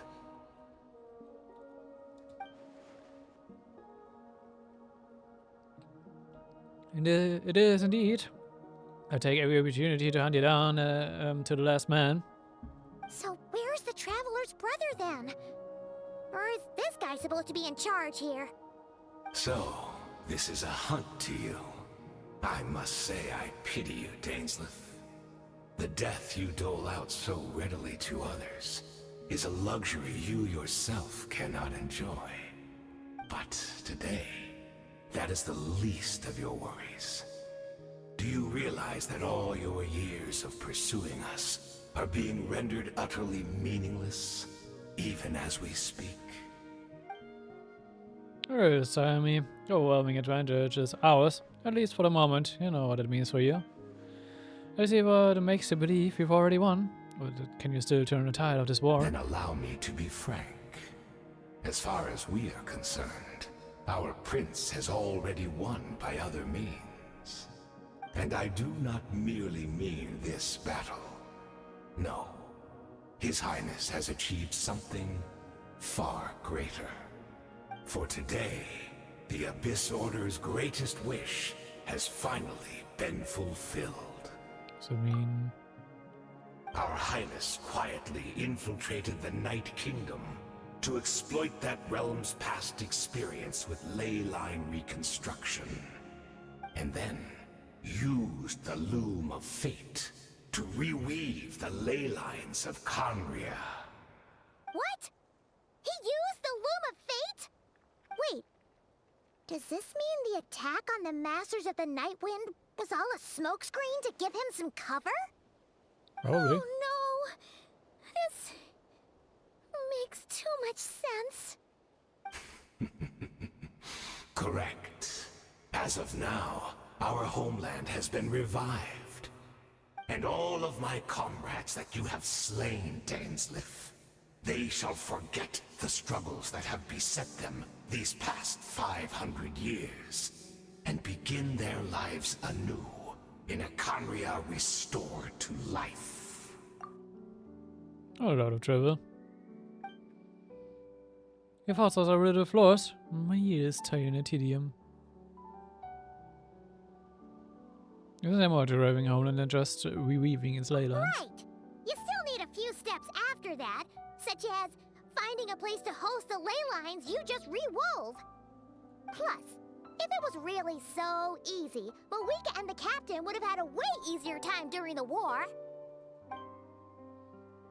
I've one simple question. If Kanye has indeed been revived as a claim, then where is it? Oh, you poor fools. Clinging to delusions, even after the truth has been plainly revealed to you. Think back on the past few days. Have you truly not noticed anything amiss since the start of the war? Miss? Is there any signs that I could have missed?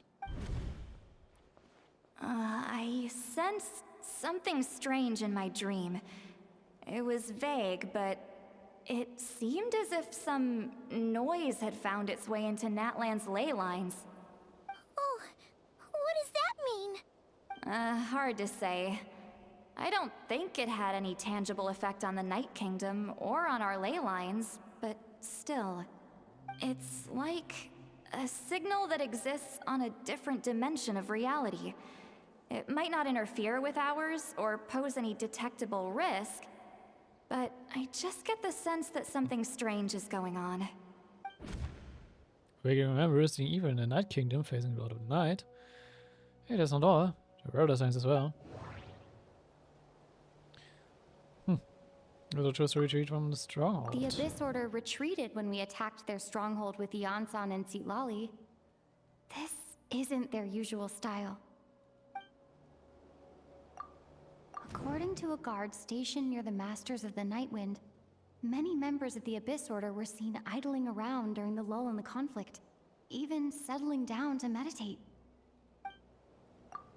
I couldn't see the monsters that Deirdre could see, and she couldn't see the ones I could. We could only see the monsters in each other's sight after making physical contact. As if they have like forgotten the last 500 years, and if the swords have been revived in the ley lines, or some of the swords have been revived in the ley lines, then this would explain a lot about Daredevil, to be honest. So he's right. Then another possibility arises. Maybe in a different time and space from Daredevil, if she's Carrion, like Zane suspects, then that means the Rev Carriers that he speaks of might actually exist, and despite hailing from a separate time and space, Daredevil has found a way to communicate with us. Whatever may be going on through your mind right now, don't trust it. I urge you not to believe his lies. The notion that Carrion has been revived is preposterous. Unless I see it with my own eyes, I refuse to entertain it. There's only one thing that will demand our attention this instant, and that is silencing this man for good.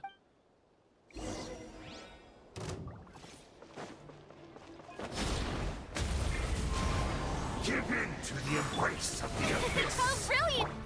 Born of ice and frost. Dies.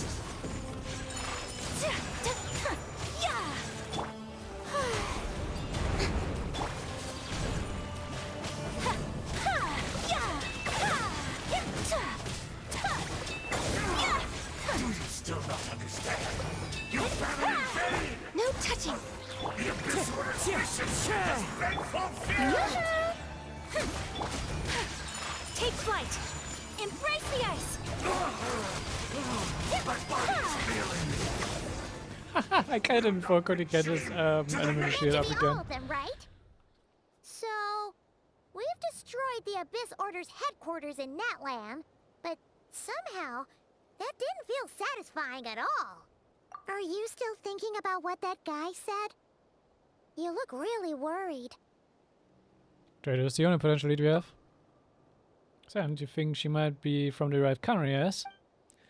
Said my piece. The Carrier could be revived so easily, but if it will give you some peace of mind, you should talk to her and test her theory. I'll say and do some post-battle cleanup. Perhaps there are some clues left to be found.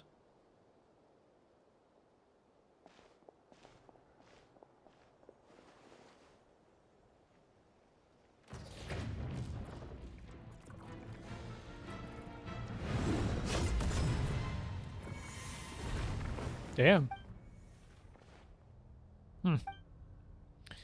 Oh, it wasn't that you seemed familiar. My mistake. Should have made sure you were dead earlier. The curse of immortality has struck you too, then, Hayden. 500 years on, and you still refuse to address me as master. Don't forget, Dainsleif.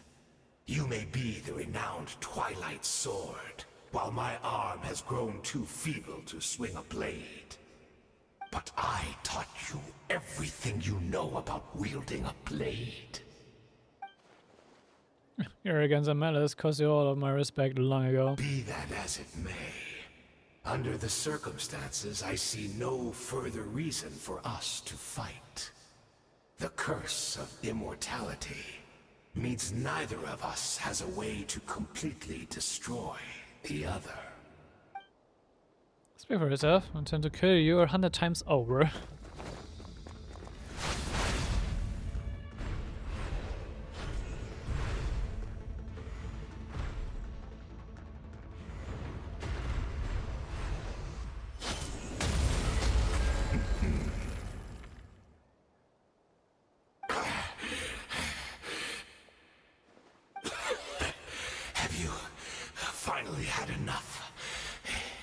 You were joking then, huh? Never, in all my worst nightmares, have I experienced anything close to the pain of 100 deaths. Surely, there's no point taking out all your hatred on me alone. You literally killed him 100 times right now. Damn. There's just reactions in the Abyss Order. If you took into account what you did in Caria, you would soon find out how much darker your nightmares can become. All right, I believe you. Still, aren't you at least a little tired now? Why don't we sit down, perhaps? Chat a little. What? Not a fan of reminiscing about old times? Well, I suppose you don't have many fond memories to look back on. And I thought you would side with the Abyss Order, Hayden. You could have easily blamed the prince for his betrayal. Indeed. When the cataclysm first struck, everyone prayed for the Savior to deliver them, but he was nowhere to be found. Yes, we knew that the great abyssal power within him had been divided up. Yet we still despaired at his choice to leave us. Still, I believe that everything he's doing now, including his regret over what happened, comes from a genuine place in his heart. And besides, who else can we place our faith in? We are proud Conrians, are we not? I mean, we can hardly turn to the gods. Fair point, I guess. I suppose I've changed a lot over the past 500 years. Otherwise, I would never have expected you to forgive me. I've been so generous during your time at the Night Academy as my instructor in Black Serpent Blade work. I might not have come to love you so much. Is that so? All my good deeds were clearly in the spirit of the Academy's code of chivalry. Yet I received corporeal punishment for being restless and brash. As much as it pains me to bring up his name, even my co-student, Cytology, was prosecuted for following the spirit of knighthood. He even lost limbs over it. Wait. We have heard the name Cytology before. Where was that again? It's not the point discussing it now, of course, but half this was your doing, wasn't it, Aiden?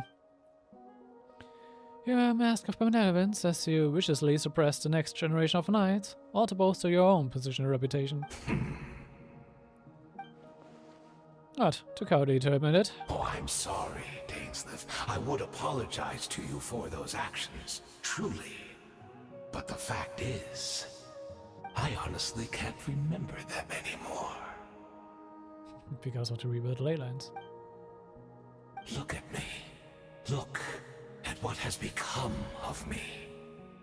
Only by the Abyss's grace have I managed to maintain this physical form. But as for the rest, memories, spirit, emotions, personality, they have long become eroded, fragmented beyond recognition. Even if mine was a past steeped in sin or in shame I once longed to hide, I would wish to remember it. Without my history, I fear I will become another person entirely. I would like to apologize for any misdeeds that are mine. So please, tell me everything. Tell me about the Conria we once called home. Running personality struck me as different. Memories are indeed a crucial part of a person's identity. That's very true. So, the Conria you once called home. Dainsleif slowly closed his eyes, countless memories of Conria flood into his mind. All the thoughts, memories and feelings, everything etched into the heart and mind are gradually brought back to the surface. Simply recalling everything seems to take a long time. You seem to remember much. Could you tell me more about it? About our golden age? I would interested. I've never the time nor the sympathy. Is that so? What a pity. But this will be quite sufficient, as long as the loom of fate heard what I could not. Fade? What have you done? Tell me. I'm afraid I owe you yet another apology, Dainsleif. You were right. I lied to you earlier. Your wits are too sharp to be fooled by me. The homeland hasn't yet been revived.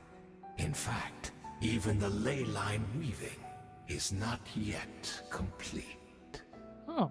Think of ley lines as the collection of memories concerning a given place. To reweave Conria's ley lines as they were 500 years ago, we would somehow need to retrieve almost all the memories of Conria from that age. The loom of fate cannot weave without an abundant supply of memories. It's almost like the way the ley line actually weaved by Memoria. And so, we relied on everyone in the Abyss Order to provide what they could. Even though fragments are all that remain in most cases, the more we all share, the more that can be restored. The Loom of Fate is running as we speak. The so-called meditation your members have been performing, its purpose was to supply the loom with memory, wasn't it? Indeed. We, a people in exile, stranded 500 years in the future, will weave our homeland anew and bring the nation of our dreams back into the real world. Ah, what a glorious undertaking! I mean, so far I actually don't see much of an issue with what they're trying to achieve, to be honest. I mean, they just want to bring back Ganria. It's just a question what, like, consequences that will have. What a shame it had to take this long. After 500 years, most of our memories have faded, and a world woven from broken memories shall itself be broken. Good as I'm supposed to come in, huh? You look for assistance from your mortal enemy, who is sworn to hunt you down. Precisely. For you possess a ring left to you by your elder brother, which continuously resets your body's condition. Oh, that's how this works for him. Of course, your memories are susceptible to erosion just like ours. But of all Conrians who remain, you are sure to remember the most. We had to obtain the memories in your mind, whatever the price. Even if it meant sacrificing our entire army as bait. This was a true goal, to lure me here, get me into a state of meditation and access my memories. So be it. Few of my fading memories for your entire army. Well, this strikes me as a fair trade. Appreciate your generosity. You're gambling everything you have on the Loom of Fate. This could be a costly mistake for you in the long run. Perhaps. But that is the gamble our Highness has chosen to make. And thanks to you, the Loom of Fate has now finished weaving the ley lines. New Conria is complete! And how about your beloved leader? You said you would pay any price for my memories, did you not? In that case, prepare to be slain another 100 times for your deception. I hope it was worth it. Oh, damn you, savage.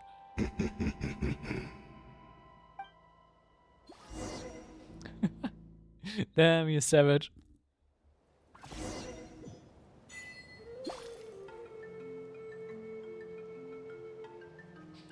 Right. Let me do a bit of a longer break here, actually, because first toilet break, and also I'm gonna grab myself something for lunch. So I might be way a bit longer than just like 1 or 2 minutes, so be right back. I'm back. Tripped on tripped on the staircase, almost dropped all of my food, but I managed to catch it and myself. So I only wish life could be as leisurely as this a little more often. How greedy of me. Ring of Speed. Huh. I'm not in story mode though, so I don't care. Upstairs.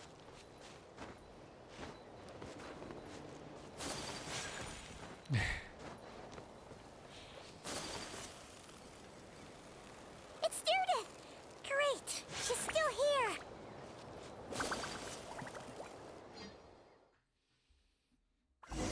I mean, right, it's cutscene runs.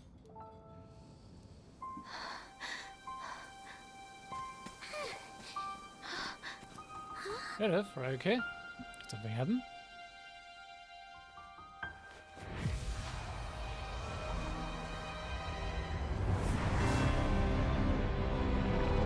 The hell?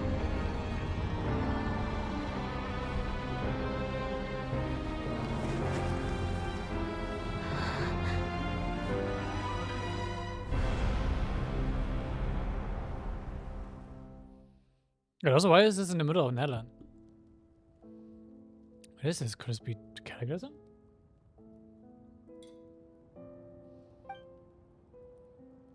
Is this where it is right now? So she really is. We're not from the same world, are we? Apparently not. No. I come from your future. Wait, but that's great! That means the world isn't going to end. I should travel voice now. In that case, tell me, what happens to Conria? What happens to my homeland?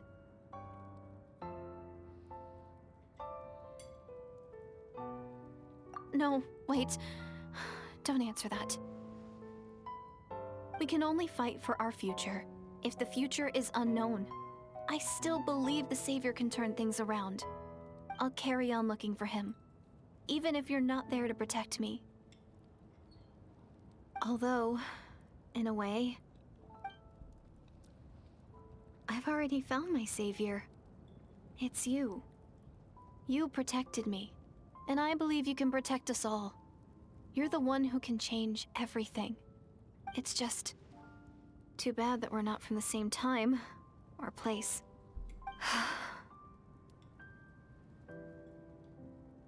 Oh, one last thing before I forget.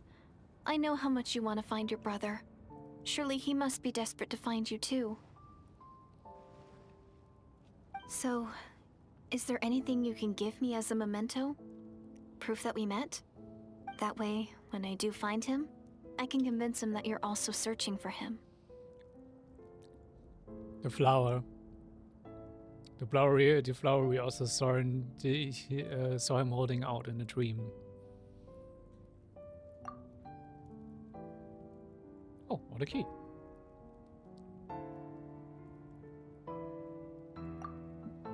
Ah, come on.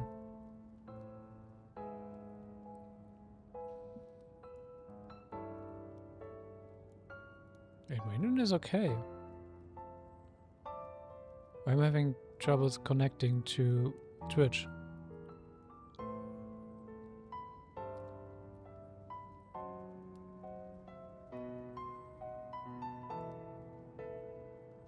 Does Twitch have any issues?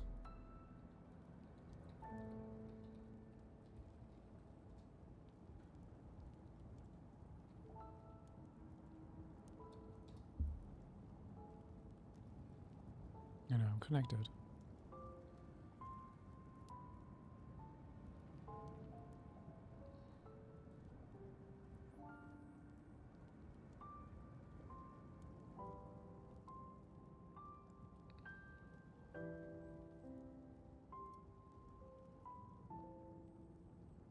Am I back? Okay, I'm back. Yeah, sure. The connection didn't stop, but it's not because my internet was gone. My internet was still there.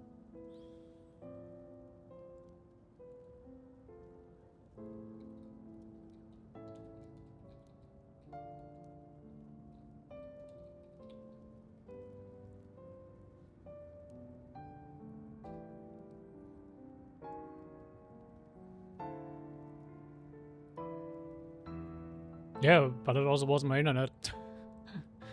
So probably Twitch had an issue. I'm guessing.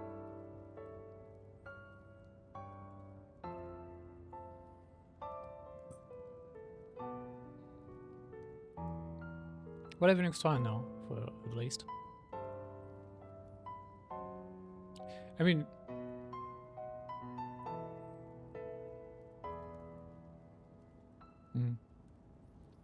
I mean, it could be that Twitch for some reason just refused one particular connection. This can sometimes happen, that's just singling out one or two connections.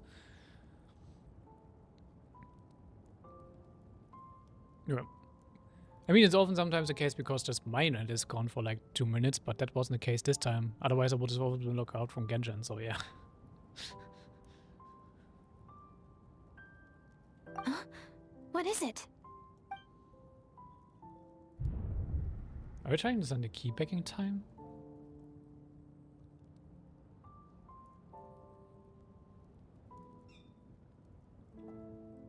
Is Rita, if this is her fate?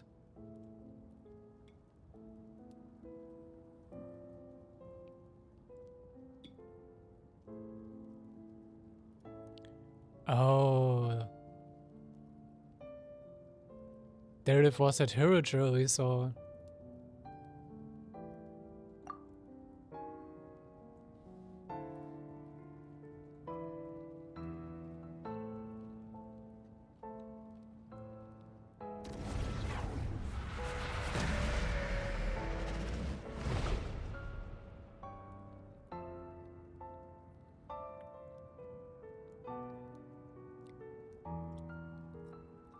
What happened?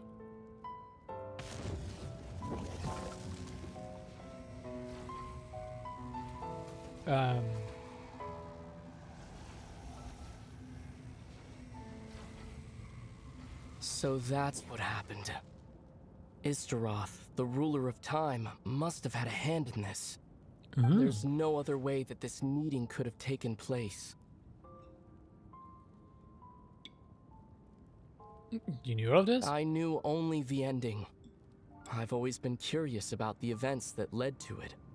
When the cataclysm first began 500 years ago, I, as the Prince of Conria, was preparing to do my part, to fight back with all my might. But then this girl, Diridith, she found me. The irony was that even as she desperately begged me to save the world, she brought me news of you. I was stunned, and I was suspicious of her claim that you were searching for me. But then, she showed me the key to your hibernation chamber. So she actually did it. We'd been separated ever since I awakened in Teyvat. I searched the whole planet and found no trace of you anywhere. And then she brought me that news at the worst possible moment. I was faced with an extremely difficult decision. I desperately wanted to see you again. But Conria was in equally desperate need of my help. I knew that no matter what I chose, I'd regret my decision for the rest of my days. So I steeled myself against the guilt and made my decision. I went to see you. And then? But when I found you, you were still in hibernation. Even the key to the chamber was still secure on your person. Are you saying 3 keys executed simultaneously in that moment? I couldn't make sense of what I was seeing. But there was no time to think. I just grabbed you and ran. That's where we are right now. An intersection in our memories. This question has haunted me for the past 500 years. I never imagined the answer would come to me like this. So, my actions 500 years in the future set everything in motion. Are you mocking me, Istaroth? Oh. Now I get it. Him reweaving the ley lines is what caused the cataclysm in Khaenri'ah to begin with. Very interesting.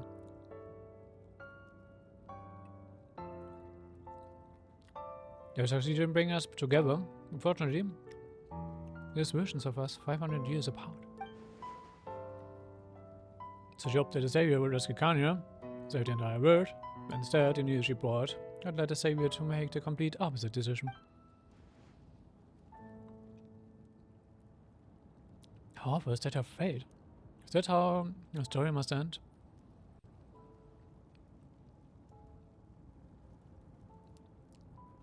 Has Khaenri'ah really been revived? Not yet. But I've taken a very important step. Now the ley lines of Khaenri'ah are complete.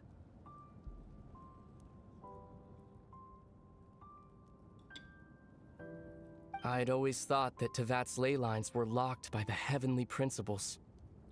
No more can be added, and existing ones cannot be replaced. But then, I learned that Natlan's Night Kingdom appeared to be an exception to the rule. It has intrigued me ever since. So, I directed the Abyss Order to feign an attack on Natlan, buying me some time to enter the Night Kingdom and negotiate with the Lord of the Night. Unfortunately, for other reasons, even the Night Kingdom cannot host any new ley lines. The most I could get was some room to carry out the weaving process.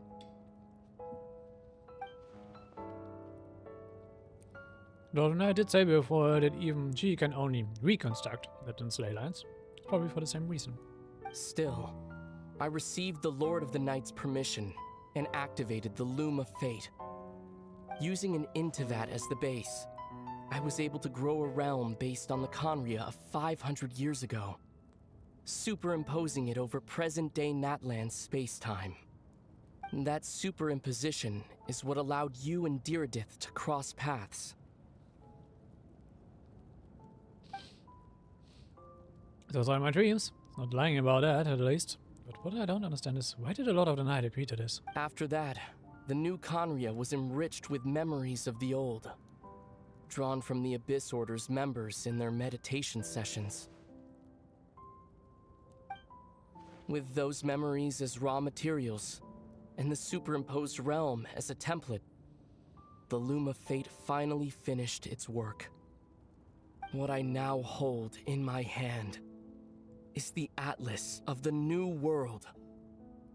This is the product of the Loom of Fate, holding within it the entire network of new Khaenri'ah's ley lines.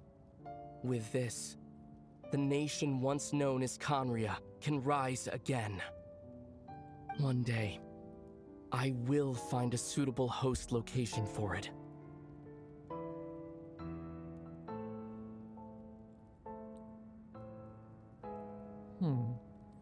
Why is having Khaenri'ah so important to you? Is it just because of guilt? When I first arrived in Khaenri'ah 500 years ago, my memory was completely blank. It was only after I had served as their prince for many years that I slowly began to remember everything, including you. Wait, your memories were erased? But recovering old memories didn't simply erase the part of my life I spent in Khaenri'ah. I still see it as my second home. That is why my guilt weighs so heavily on me. But even so, that only constitutes part of my motive. More importantly, if I wish to speak with the heavenly principles as an equal, I will need the might of an entire world behind me. Huh?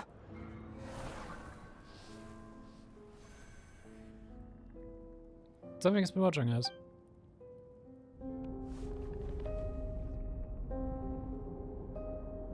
I don't know why, but the way you're talking just doesn't sound like you at all. Beaver, this whole thing, you're bland. What does this have to do with us?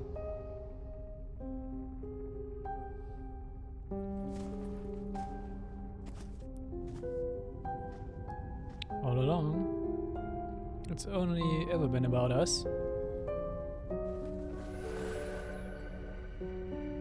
Goodbye, Lumine. We'll begin anew at the end of your journey.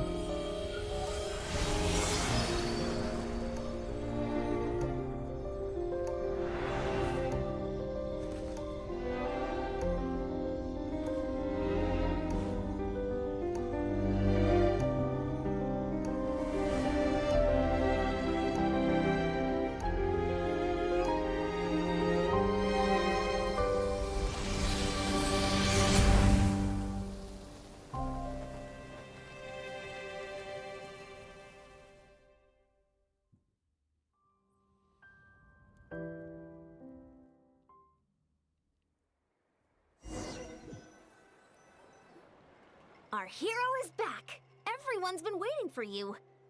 The Abyss Order made a full retreat before our forces even arrived on the scene. All thanks to your efforts, no doubt. Oh, and Mr. Dainsliff's, of course. I also don't understand why that cutscene, why it wasn't voiced again. They have voices for both the characters, why is the cutscene not voiced? What's wrong? You look upset. Paimon doesn't know the details either. The traveler just disappeared after taking Deirdre's hand. It was like they got sucked into another world. Paimon was looking all over for her, and then she suddenly reappeared, right back in the same spot. But looking a lot more glum. It's just taking some time to take everything in.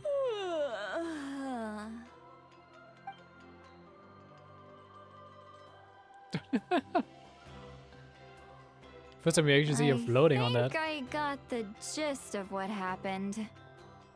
Something to do with your brother? I spoke with the Lord of the Night in a dream just now, and learned quite a lot. Huh? You met your brother? In a long time? And you didn't think to tell Paimon right away? Well, oh, never mind. Paimon can see that you're pretty down right now.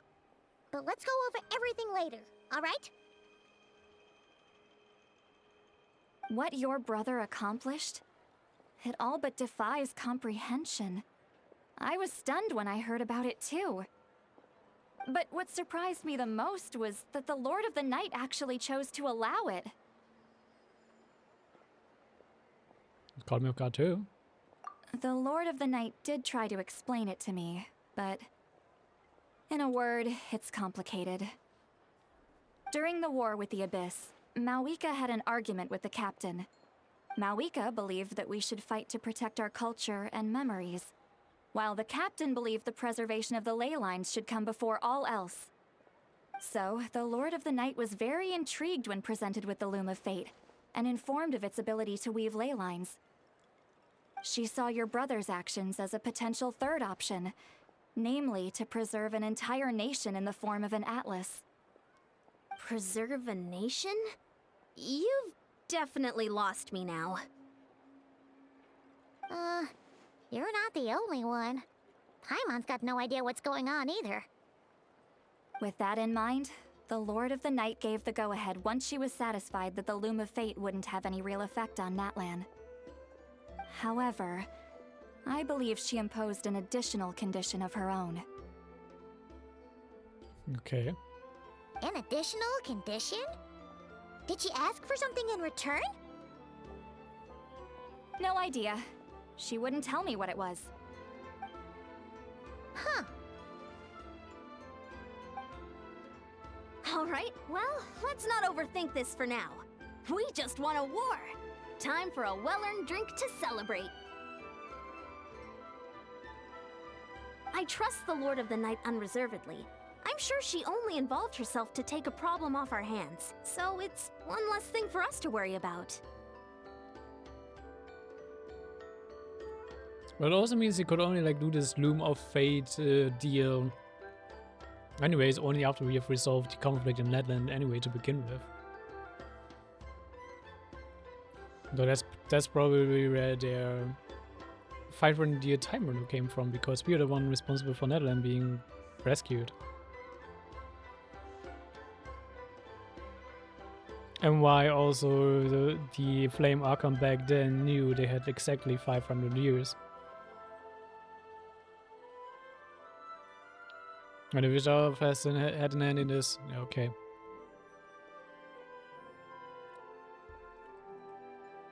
It really has a lot of Emphoria similarities, not gonna lie. Don't you agree, Traveler?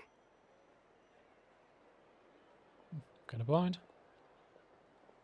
Come on, let's head back to the Collective of Plenty. Oh, Veressa should be there too. We'll treat you to a real feast. But sorry, but there's somewhere else I want to go first. Huh?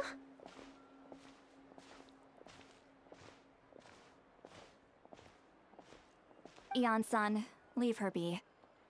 This might be hard to understand for an extrovert like you, but some people need alone time to recharge every once in a while. Traveler? Citrali must know about it, since she is like an introverted recluse.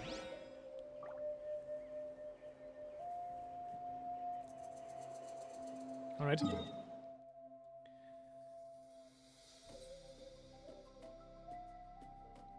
Before I jump back into the cave, just let me real quick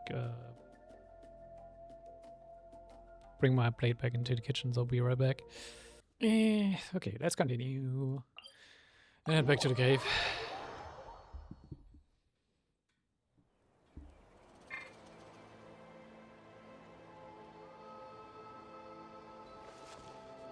Well, this area is looking normal again.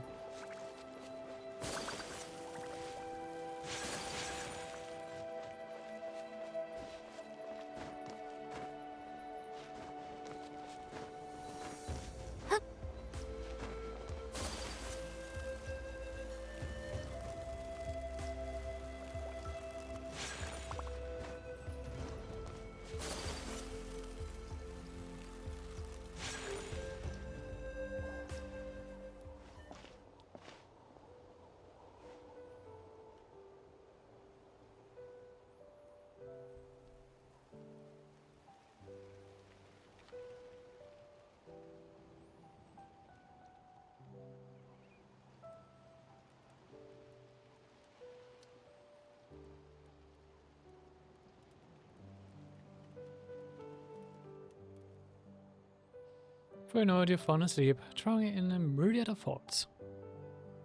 Faint sense that feels like someone is grasping your hand. But this time it sends you into deep sleep, where sweet dreams await. Oh.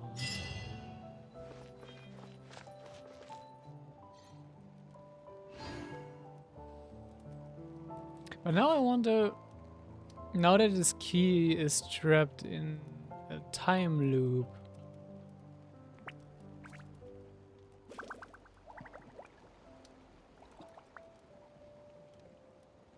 huh?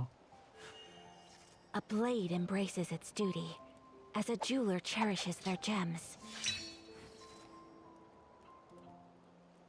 Yeah, okay, yeah, since the key is trapped in a time loop, we only have like only one key remaining, which is with Ether.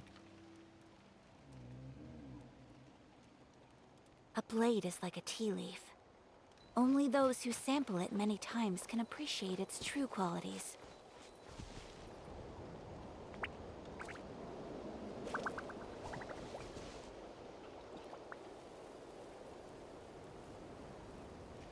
Yep.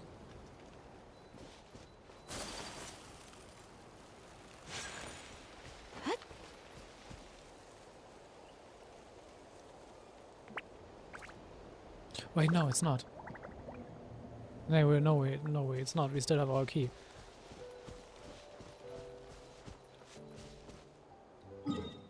Okay, no, it's fine. Okay. You have to just resolve the paradox of like there being 3 keys in 2 times. Like into periods.